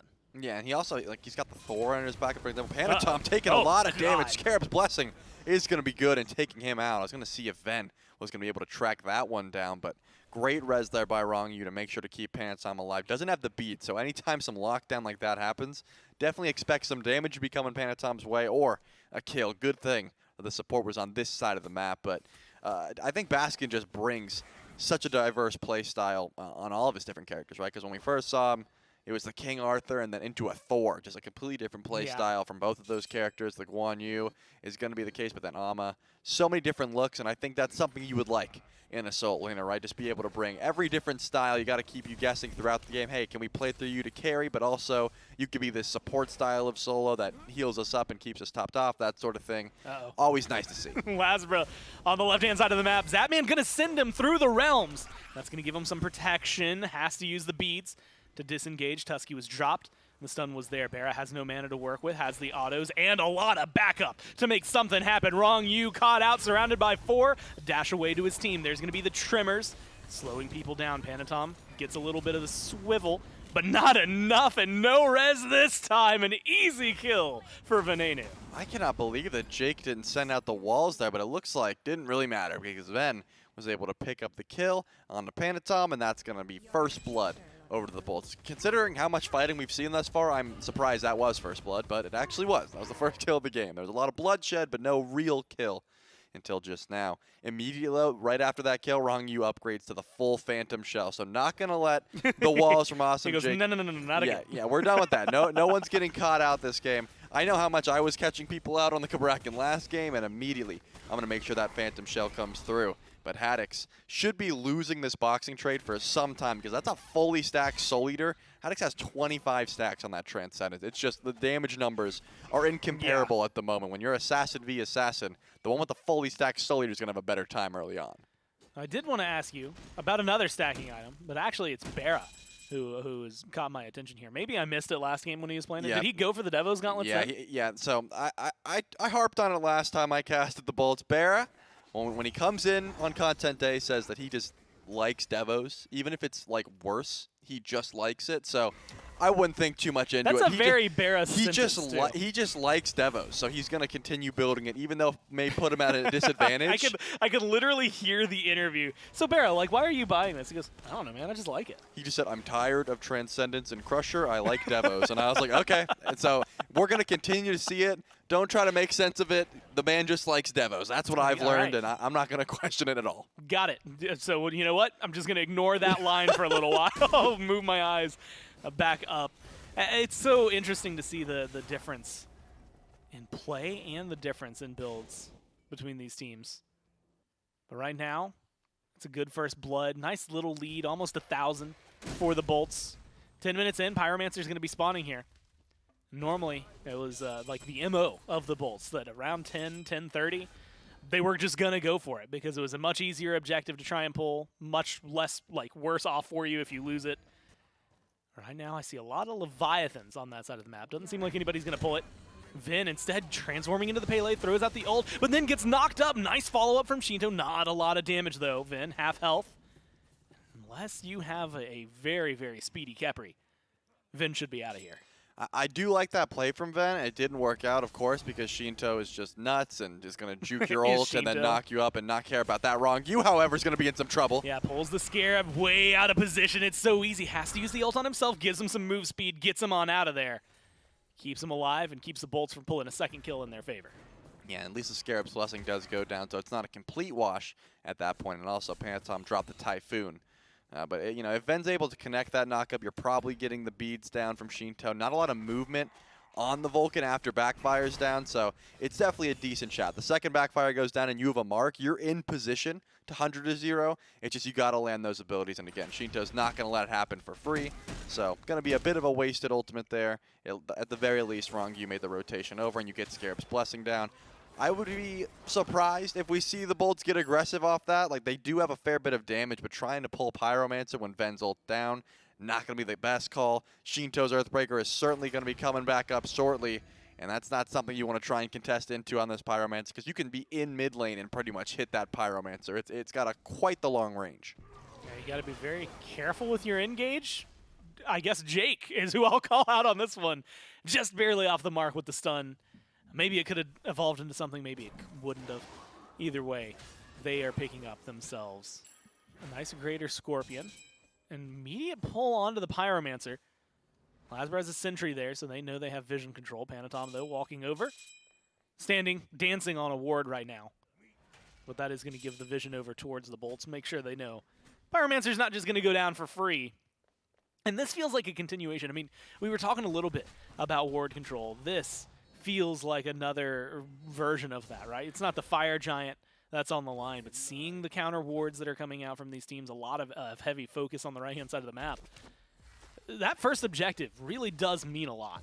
Oh yeah, it's not just the gold that's going to give you, but it's also the momentum, right? Because once you get that first objective, you do have the the vision control on it. You should be able to set up for it next time it spawns in, that sort of thing. It's always going to snowball you at least a bit of control on that side of the map for the time being, depending on how many ultimates you use to try and confirm it. So I can see why juggling the Pyromancer, starting it up, just seeing, hey, do you guys have vision here? Are you gonna walk over? Are you gonna use ultimates when you see us pull? Is definitely a smart call for the bolts there. But Lasber's going to sit over on right. As long as bad out of hell is here, I don't imagine Hax is really in any danger. Yeah, doesn't even have to use the ult. Just small leap. Gets him far enough away that he doesn't have to worry too much about it. Ku going to go the way of the bolts, though. Keeps it even 5-5 if you want to counter on that one. So a nice little balance in solo lane. Despite the early aggression, I mean, finishing the Soul Reaver first, you had mentioned it. Baskin having kind of the big power spike over what Haddix had been able to achieve at the time. Doesn't seem to amount to too much. Still just the one kill that happens over in the left-hand side of the jungle onto Panatom. That's on the board. And I won't be surprised, Trelly, if that is maybe how it stays for a little while, right? Like, both of these teams recognize the amount of pressure the other is going to grab. Vin, Jake, no, they looked like they wanted to get aggressive, maybe into that Greater Scorpion.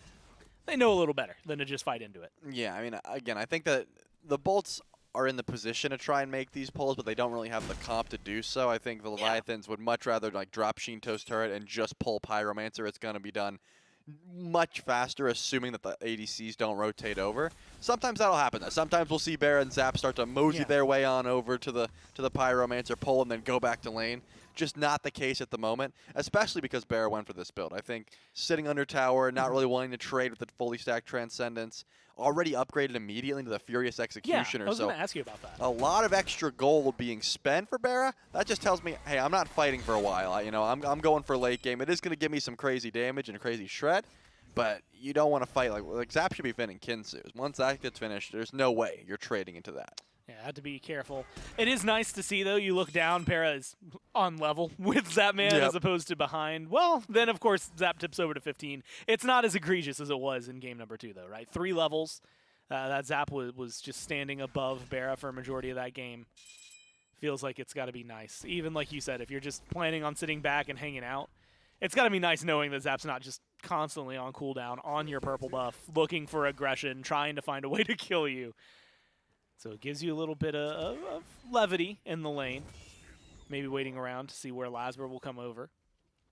Oracle Harpies are going to be the main target right now. That, the mid camps, I mean, we talk a lot about neutral objectives in the game because Fire Giants, your Pyromancers, your Gold Furies, very important. But everything else that's on that line of scrimmage across the middle, that's still important farm, especially in games like this, right? I mean, we were talking about 1,000 gold lead for the bolts. That's been chunked down to 300, 400 range, so it's really as even as you could get at this point. Yeah, I mean, at this point, the game is going to be, unless someone steps too far, like Awesome Jake, for example, and then gets sent through the realms, I don't think we're going to see too much aggression. Jake going to be in some trouble here. Yeah, if he came crashing down, say, into a Vulcan ult followed by a meatball or a backfire and a turret shot, that's just a lot of damage. First blood online for the Leviathans here. And that kill goes over to Shinto. Panatom has to play this carefully. There's a beautiful Scarab's Blessing. Saves Panatom's life. Keeps a kill from going over towards the bolts. Keeps this game about as even as it can be. Still numbers advantage over to the Leviathans. Maybe an opportunity to pull one of those bigger jungle bosses. Yeah, it looked like it might have been on the cards, but now just trying to clear that wave in the process. And this is a problem, I think, for Awesome Jake. Because you've itemized into Blink, because you've decided you want to be the primary initiator for your team, you want to blink in, you want to get to the back line, you got to get Magi's reads, right? I mean, Zapman is going to send you through the realms every single time, and you're either your team is peeling for you, and you guys are going to continue to engage off of that, or they're gonna hang you out to dry and let you die. So I think Jake either needs to, itemize that way or just, the Shell's not going to do it, at least until, late game when he's a bit tankier. At the moment, just the Mail of Renewal and the Manticore spikes, It seemed like, Barra tried to step up. Barra Yeah. walked up, dropped the Tusky. He was like, I'll try to help you, but you're level 11, man. Shinto's level 16. His ult does a lot. I don't want to be getting that close to you. So it just makes his life a lot more difficult trying to be the primary engage when you've got no form of CC immunity to immune that ult.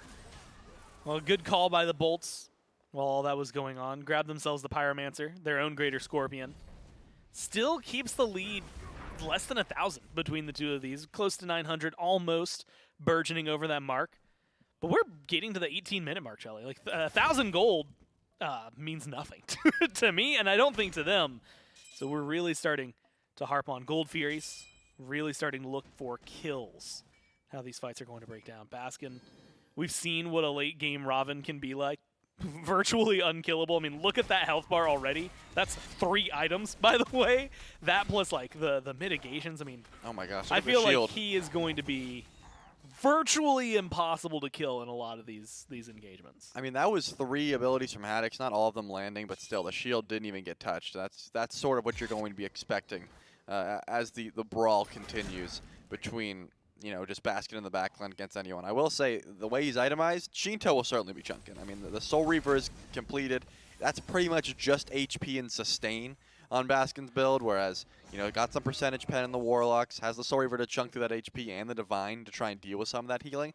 It's not going to be easy because he could just overhead kick, but with the right setup, could be, if Baskin tries to go to the backline like that, could be some trouble. Lasbra has rotated over, though, trying to help for this Tier 1 tower.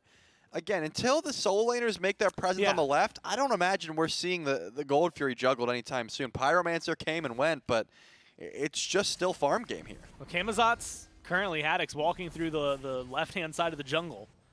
So finally getting that Oh, it's rotation. time. Maybe we get the Gold Fury here in a second. That's a really big maybe in my mind, right? Getting aggressive over here. Vision control in favor of the Leviathans. Baskin Wrong you, has Panatom, TP. Shinto, Zap, Baskin, like you said, with TP. Gold Fury. Just standing there. It's not going to be able to do too much on its own. Needs someone to help him out. There's going to be a deep shot from Shinto. Just shy of connecting into Vin, but they pull the ult from the Morgan. So that's a favorable trade. Nice knock-up from Lasbra. Finds 3. But the Bolts are the ones on the retreat right now. Haddix is continuing the chase. Looks for a little more. Bat out of hell. Going to be a little too late. Can't get the chase for the kill onto Lasbra. Instead turns back around looking for Barra. Knock-up is good for Panatom. And Haddix is going to close out the kill. Leap away from Baskin. Everyone just trying to stay safe for the rest of the Bolts. But the damage is still there. The slows are good. The chase is on. And that's both carries down. Baskin, will he be able to get out of here? A nice overhead kick keeps him going. And it's going to give just enough distance to make sure he stays alive. Yeah, I got to give credit to Haddix on Are they that going one. for fire? That was so much damage. They have the DPS for it. It looks like they're just going to immediately go for the fire. Awesome Jake sort of spots it out, but yeah, Lasbra was going over to farm left and then immediately said, I don't know if there's anything we can do at this point. That Fire Giant looks absolutely free, given the fact that they've got plenty of DPS with the turret, and the burst should be clean. So I do have to give Haddix plenty of credit to the way that fight went. Immediately found Ven, and the second that first ability on Kamazot's hits, the stealth is useless. You're not going to be able to run away. Ven tried to get away, was forced into the ultimate, then said, hey, maybe I can use this ultimate. Maybe I'll go in. Immediately got hit by a Shinto knockup and had to ult out. That fight's done. Then Baskin's on his way over. Lasbra gets chunked out by Haddix and Shinto as well. It's just one by one. The Bolts were trying to go over and defend a possible Gold Fury.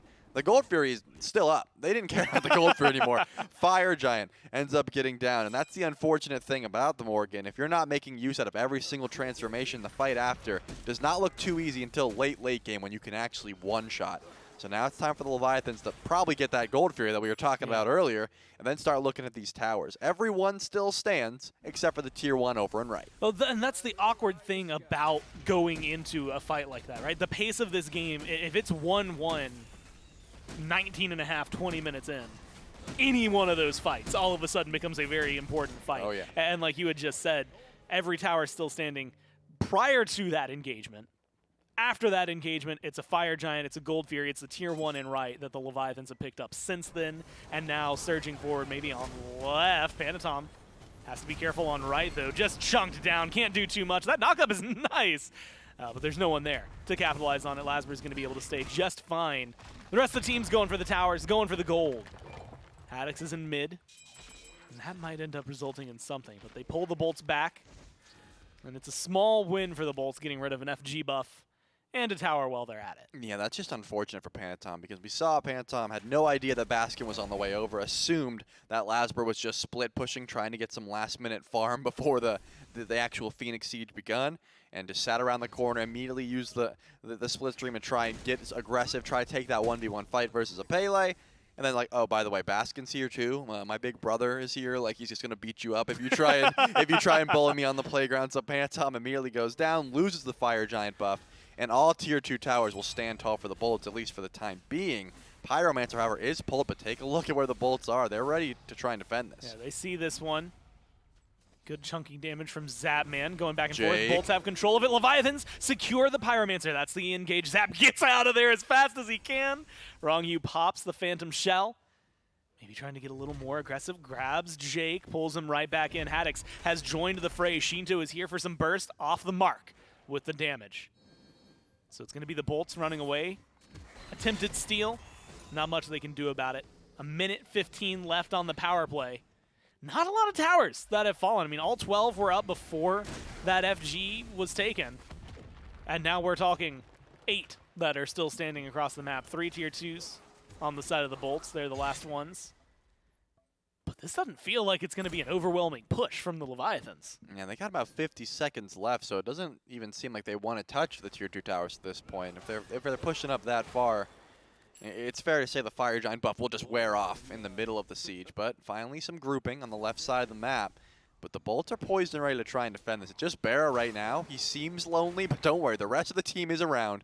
It's not just an Artemis versus the world underneath this tier 2 tower. And once Awesome Jake shows up and that Emperor's Armor aura gets triggered, the rest of the Leviathans are going to back off. So not the worst Fire Giant in the world, but No. certainly not what you'd like. I mean, the Bolts are probably pretty happy with that one. They were able to get the pick on a Panatom and then just trade out at that point. Like, okay, you guys didn't touch our Phoenixes at all. The tier 2 towers stand tall, and we can still 5v5 pretty effectively. Don't get me wrong, XP certainly looks pretty good for both of these squads. I mean, Baskin pretty close to upgrading that first starter item. Lasber ticks over to level 20, would get a big upgrade from Protector of the Jungle, it seems like he always likes to go to.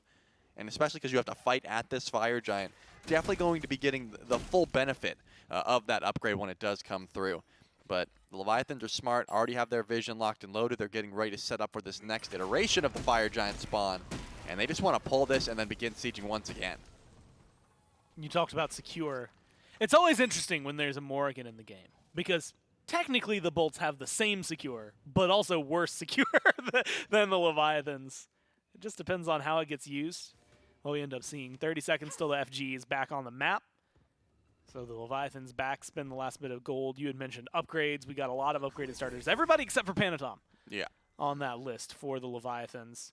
Wards definitely going to be important here.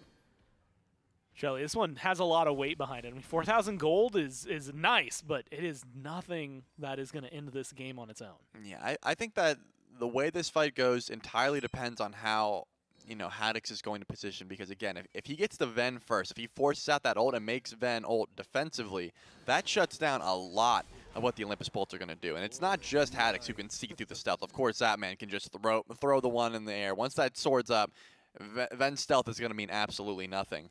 So if Ven is able to get to the back line, get to Shinto, for example, and just ult aggressively, it's not going to be easy for the Leviathans to win a fight. So I do imagine that Haddix is going to be at the forefront of the engagement, trying to hit his one whenever possible on the Morgan.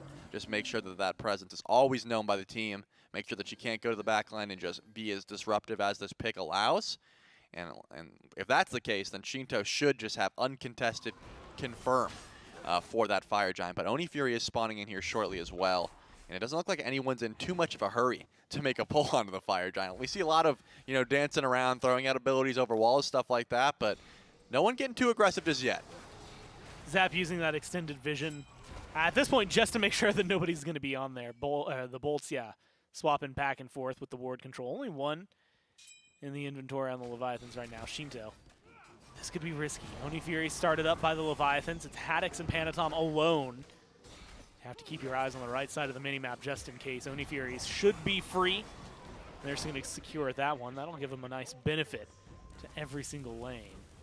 It doesn't seem like the Bolts are going to be able to do much like that. Pyromancer, as you said, not there. And do you really risk pulling the Fire Giant just because you know that you're at a numbers advantage? The answer here, at least, is no. Bolt's too far backed away. Clean up their jungle, make sure they get some farm. It's slowly growing, though, still in favor of the Leviathans, right? 4,000 gold a second ago, 1,000 gold now with that Fury in their pocket. Minions that are going to be helpful in pushing. They're already pushed up on left pretty heavily. Jelly, only 2.5 minutes until it's an EFG. If they keep this dance going too long, we're gonna be watching the game end the minute the FG goes down.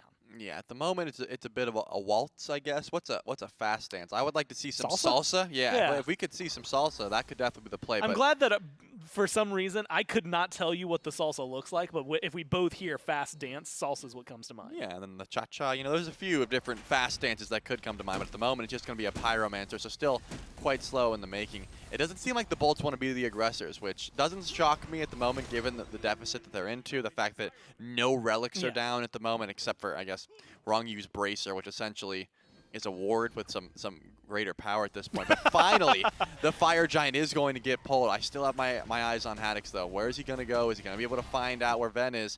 This is burning down quick, though. Standing on a ward, Haddix is seen. Looking for the zone, like you said, Right burn to Ven. fast, half health immediately onto Venenu. Half health for the Morgan, transforms into the Kamazats. Should be using that bat out of hell for safety if it comes up. There's going to be a deep ult from Shinto, but it's Aegis out by Bear. A knock-up from Panatom is good, but the Leviathans are the ones who have to retreat. Shinto gets burned down by Baskin. Zapman has barely any health to work with, narrowly evades his death.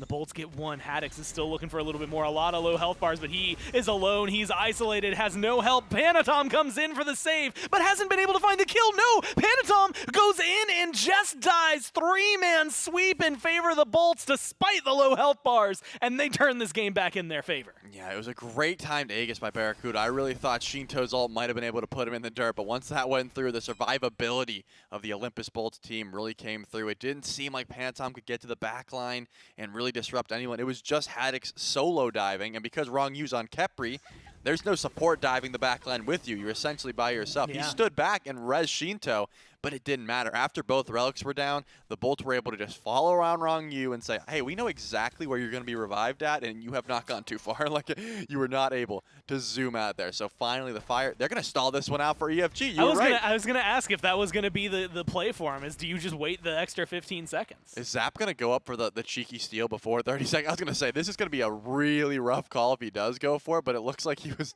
just going to see, like, hey, can I walk up and get a 1 HP EFG and then zoom out with my teleport? Either way, that is a huge dance, a very long one at that definitely goes in favor of the Olympus Bolts, all thanks to just superior team fight and I think a bit split fight for the Leviathans. I liked exactly what Haddix did. He got the relics down, forced out the ult defensively, but when you're by yourself like that, I think Panatom really had to get to the backline or commit to the Fire Giant. It seemed like a bit of both, right? Like the Fire Giant seemed kind of free, but also, do we want to fight this after the fact? And the Bolts capitalized in a great way. Now they're grouped as 5, and it's time for them to take the last tier 1 tower on the map on the left side. I mean, Barrett was just really content with sitting under tower, but now he's going to be able to push out just fine. So finally that tower will go down. No trebuchets in play at the moment, so it should be pretty easy to just run it down left, group up, and spend some of that gold in the process, because still looking for the last items, everyone except for Baskin at this point. This is where things get at least a little helpful, right? That Oni Fury, well, it was nice earlier for the Leviathans, because you end up in a spot like this where, well, hey, at least we've got 4 towers still standing, right? They've got an EFG. That's not going to be the same number in just a few minutes. It's going to be a lot of gold in favor of the Bolts as well. What was a lead for the Leviathans? It's going to get stripped away right in front of them. You have to be wondering what's going through Haddix's mind right now. The team a little further behind, the team he left, storming towards their base, going for the left side. Phoenix as of right now, and it gets burned like it's nothing wrong. You takes half his health bar as punishment on top of it. Bolts play it safe. They fall back immediately. Still 2 tier 2s. 1 in mid, 1 in right. Gold Fury is about to spawn up as well. So a nice 32-minute infusion of gold on top of all that. You mentioned looking for finalized items. That'll be a good way to pay things off. Yeah, I definitely didn't expect the the immediate Phoenix pull, given the fact that 2 tier 2s were up, but it just seems like, number one, overwhelming confidence, and number two, this is enhanced Fire Giant. Yeah. Like, you do not Very care. skewed game pace, right? Yeah, you don't care about the backdoor protections. You have plenty of auto attack damage with Barracuda's build, and Ven's got the Polynomicon, so these towers are getting absolutely shredded through. It's 1 or 2 picks, and even at that, the Bolts, if they get along with the Titan, could certainly kill it very quickly. But they also have some bad memories with just, rushing down the Titan. I don't imagine they're going to make a call like that anytime soon. And there's a Susanoo on the team once again. So if they do go if they do go for the all-in Titan kill here, I hope to see them, spread out a bit. If that happens, I don't want the winning cam for the Leviathans. I want like a Vietnam War flashback cam on the Bolts, because that would just be devastating. Oh, the catastrophe. Again, if you were watching last week, Bolts a little overzealous in a push against the Titans. One good Susanoo knockup plus a set from Paul. And I think you had even said it at the time. Sometime Paul's just better. Oh, yeah. And when Layers gives you that kind of setup, yeah, it was a very, very fun turnaround. At the mid-Phoenix that the Titans then win the game here. Bolts playing a lot more cautiously. 40 seconds left on the EFG. And at this rate, especially with that amount of time, feels like we're looking at the Fury, we're looking at the Pyromancer. Maybe a last glance at a Phoenix, but it definitely feels like we're almost going to have to go right back into the same song and dance. Yeah, I would not be surprised if it would be that case, but take a look at where the Bolts are. It doesn't look like they're running down for right lane. It doesn't look like they're going for Gold Fury. It seems like they were trying to catch someone out clearing this wave. Wouldn't be surprised if that is the call, just to sit down by the wave, wait for someone to go up to clear, but it looks like they just want to keep these waves pushed up, keep them as close to the Phoenix as possible, because that just makes so much room for error, right? You could go for the Phoenix, it doesn't work out, but then someone has to defend that wave and left. It's so close, it's on your Titan, that sort of thing. So I do think a smart call by the Olympus Bolt just to play this one as slow as possible. You did get the best Phoenix on the map to get down. You got some extra gold in your pocket. You're about 45 seconds or so off from EFG spawning back in once again.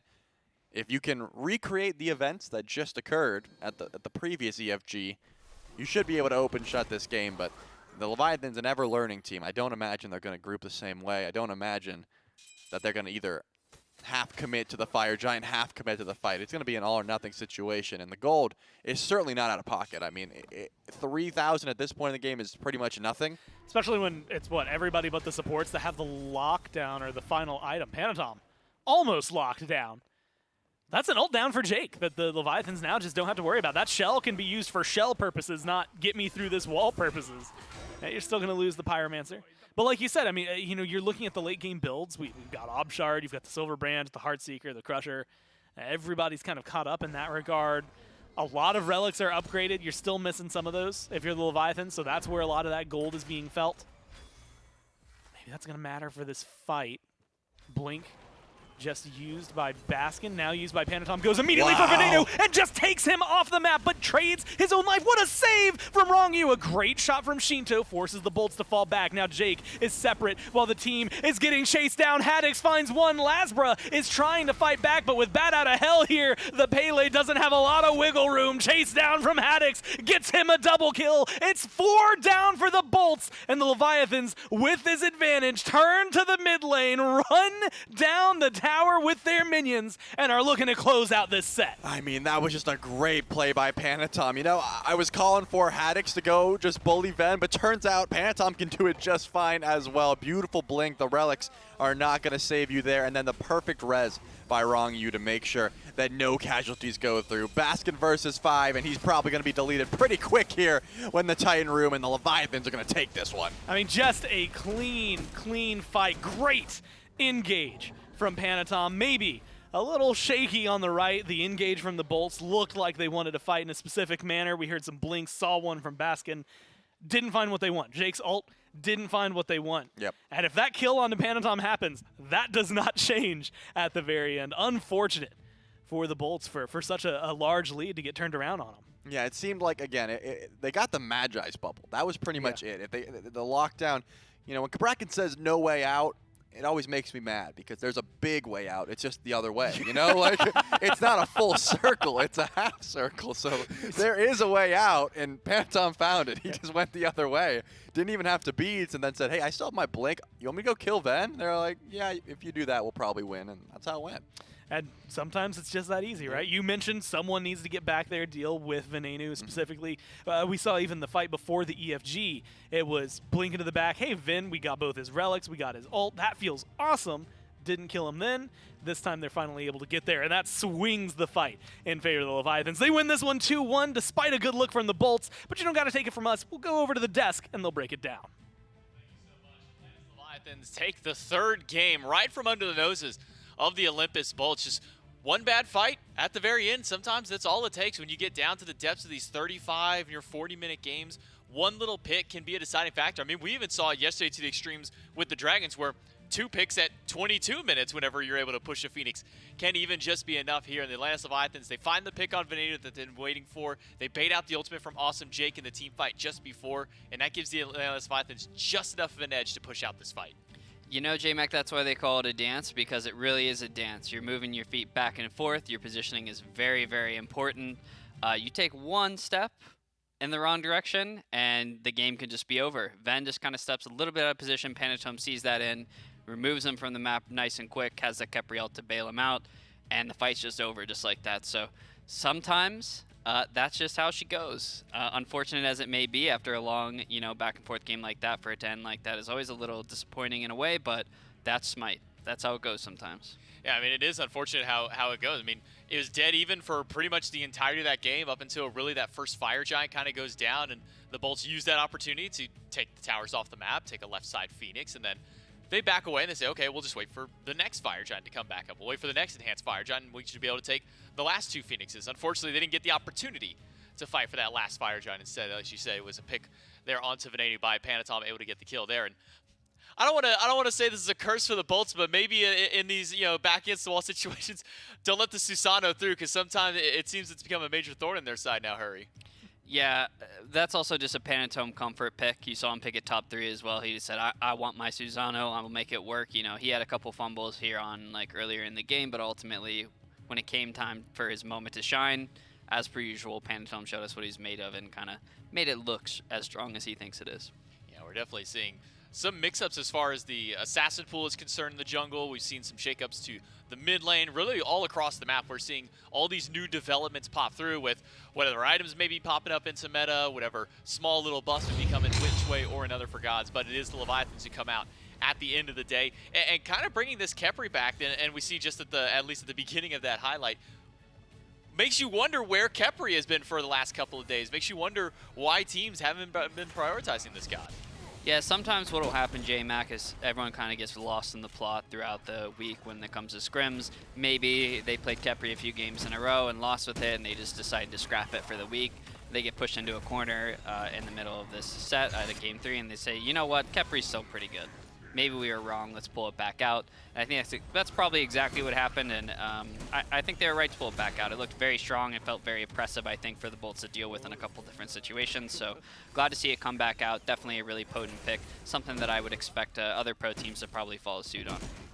Yeah, for sure. I mean, there are quite a few supports in the league who really do like going to this god whenever it is left open. I think players like PVM, even Genetics, who will be up in our next set after, will probably put some priority towards the Khepri. That's usually a winning combo with teams like that, and it's a winning combo for the Atlantis Leviathans. 0-6 for Rong Yu, 1-0-4 for Zapman to kind of end this game out. A very low kill game across the board. I mean, we were approaching 25-30 minutes. I look up and it's like 3-5 or something like that as far as the kills were.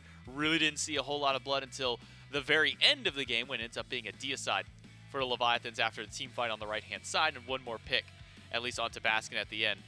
So, Atlantis Leviathans able to squeak out this third game in our very first set of the day in order to find themselves a victory over the Bolts. And unfortunately for the Bolts, it means they're going to be sitting down in the bottom 2, bottom 3 for a little while longer for the standings. Yeah, so I was worried about the Bolts. Ultimately, I think they had a pretty good showing today. The Leviathans aren't necessarily one of the top dogs right now, but I do think the Bolts kind of showed that, Haddock's left them recently, and that's who they just played against, but the games were really close. They took it a game. Game 3 went pretty long. I was a little wrong on my original prediction that they needed to kind of blow it out. Their team comp actually looked to be performing pretty well in the late game, and honestly, I think all that being said, it shows good things for the Bolts in the future, and I think they really have what it takes to kind of start progressing at least towards their end game with the Worlds around the corner. Yeah, with now the first 2 weeks down for the Bolts, they've still got like 5-6 more weeks of play to still go beyond there, but let's take a look at what we still have for the rest of today, because that's only our first set of the day on this triple header Sunday. 3-game set goes all the way for the Atlantis Leviathans to take it 2-1 at the end. But stick around, because that was one really good match, and we've got 2 really good ones still coming up after. Camelot Kings looking to come back after their loss to the Dragons earlier, their win on the Scarabs earlier in the week, so they're coming off of a win of their own. And the Oni Warriors as well, coming off of a win off the Jade Dragons, a 2-1 victory for them yesterday. Now those teams will square off, and then at the end of the day, Tartarus Titans and Jade Dragons will face off to close out the day. I'm honestly not sure which of these matches I'm more excited for. I mean, with the Dragons getting their loss initially coming into today, if the Dragons had won, I would say that last match is the one I was most excited for. But I think now it's the Oni Warriors, after dethroning the Dragons, holding on to their undefeated record, going up against the Camelot Kings, who are trying to kind of pick themselves back up after a kind of a back-and-forth week 1, but a strong win for them off the Scares. I believe it was like only 52 minutes of play between the 2 games it took the Kings to beat the Scarabs. I am excited to see if the Warriors are going to continue the trend they've been going down. Obviously, taking a game or a set off the Warriors yesterday is a big boon for them, and I think that means that this set coming up is going to be a big challenge for them as well, because the Kings are a different kind of team. They're a different kind of challenge for them, and we'll see if they can handle that challenge the same way they handled the Dragons the other day. Can the Camelot Kings hold up their momentum from their match against the Scarabs? Can the Oni Warriors keep their momentum from their win against the Jade Dragons? All that and more will be right after this break in just a few minutes.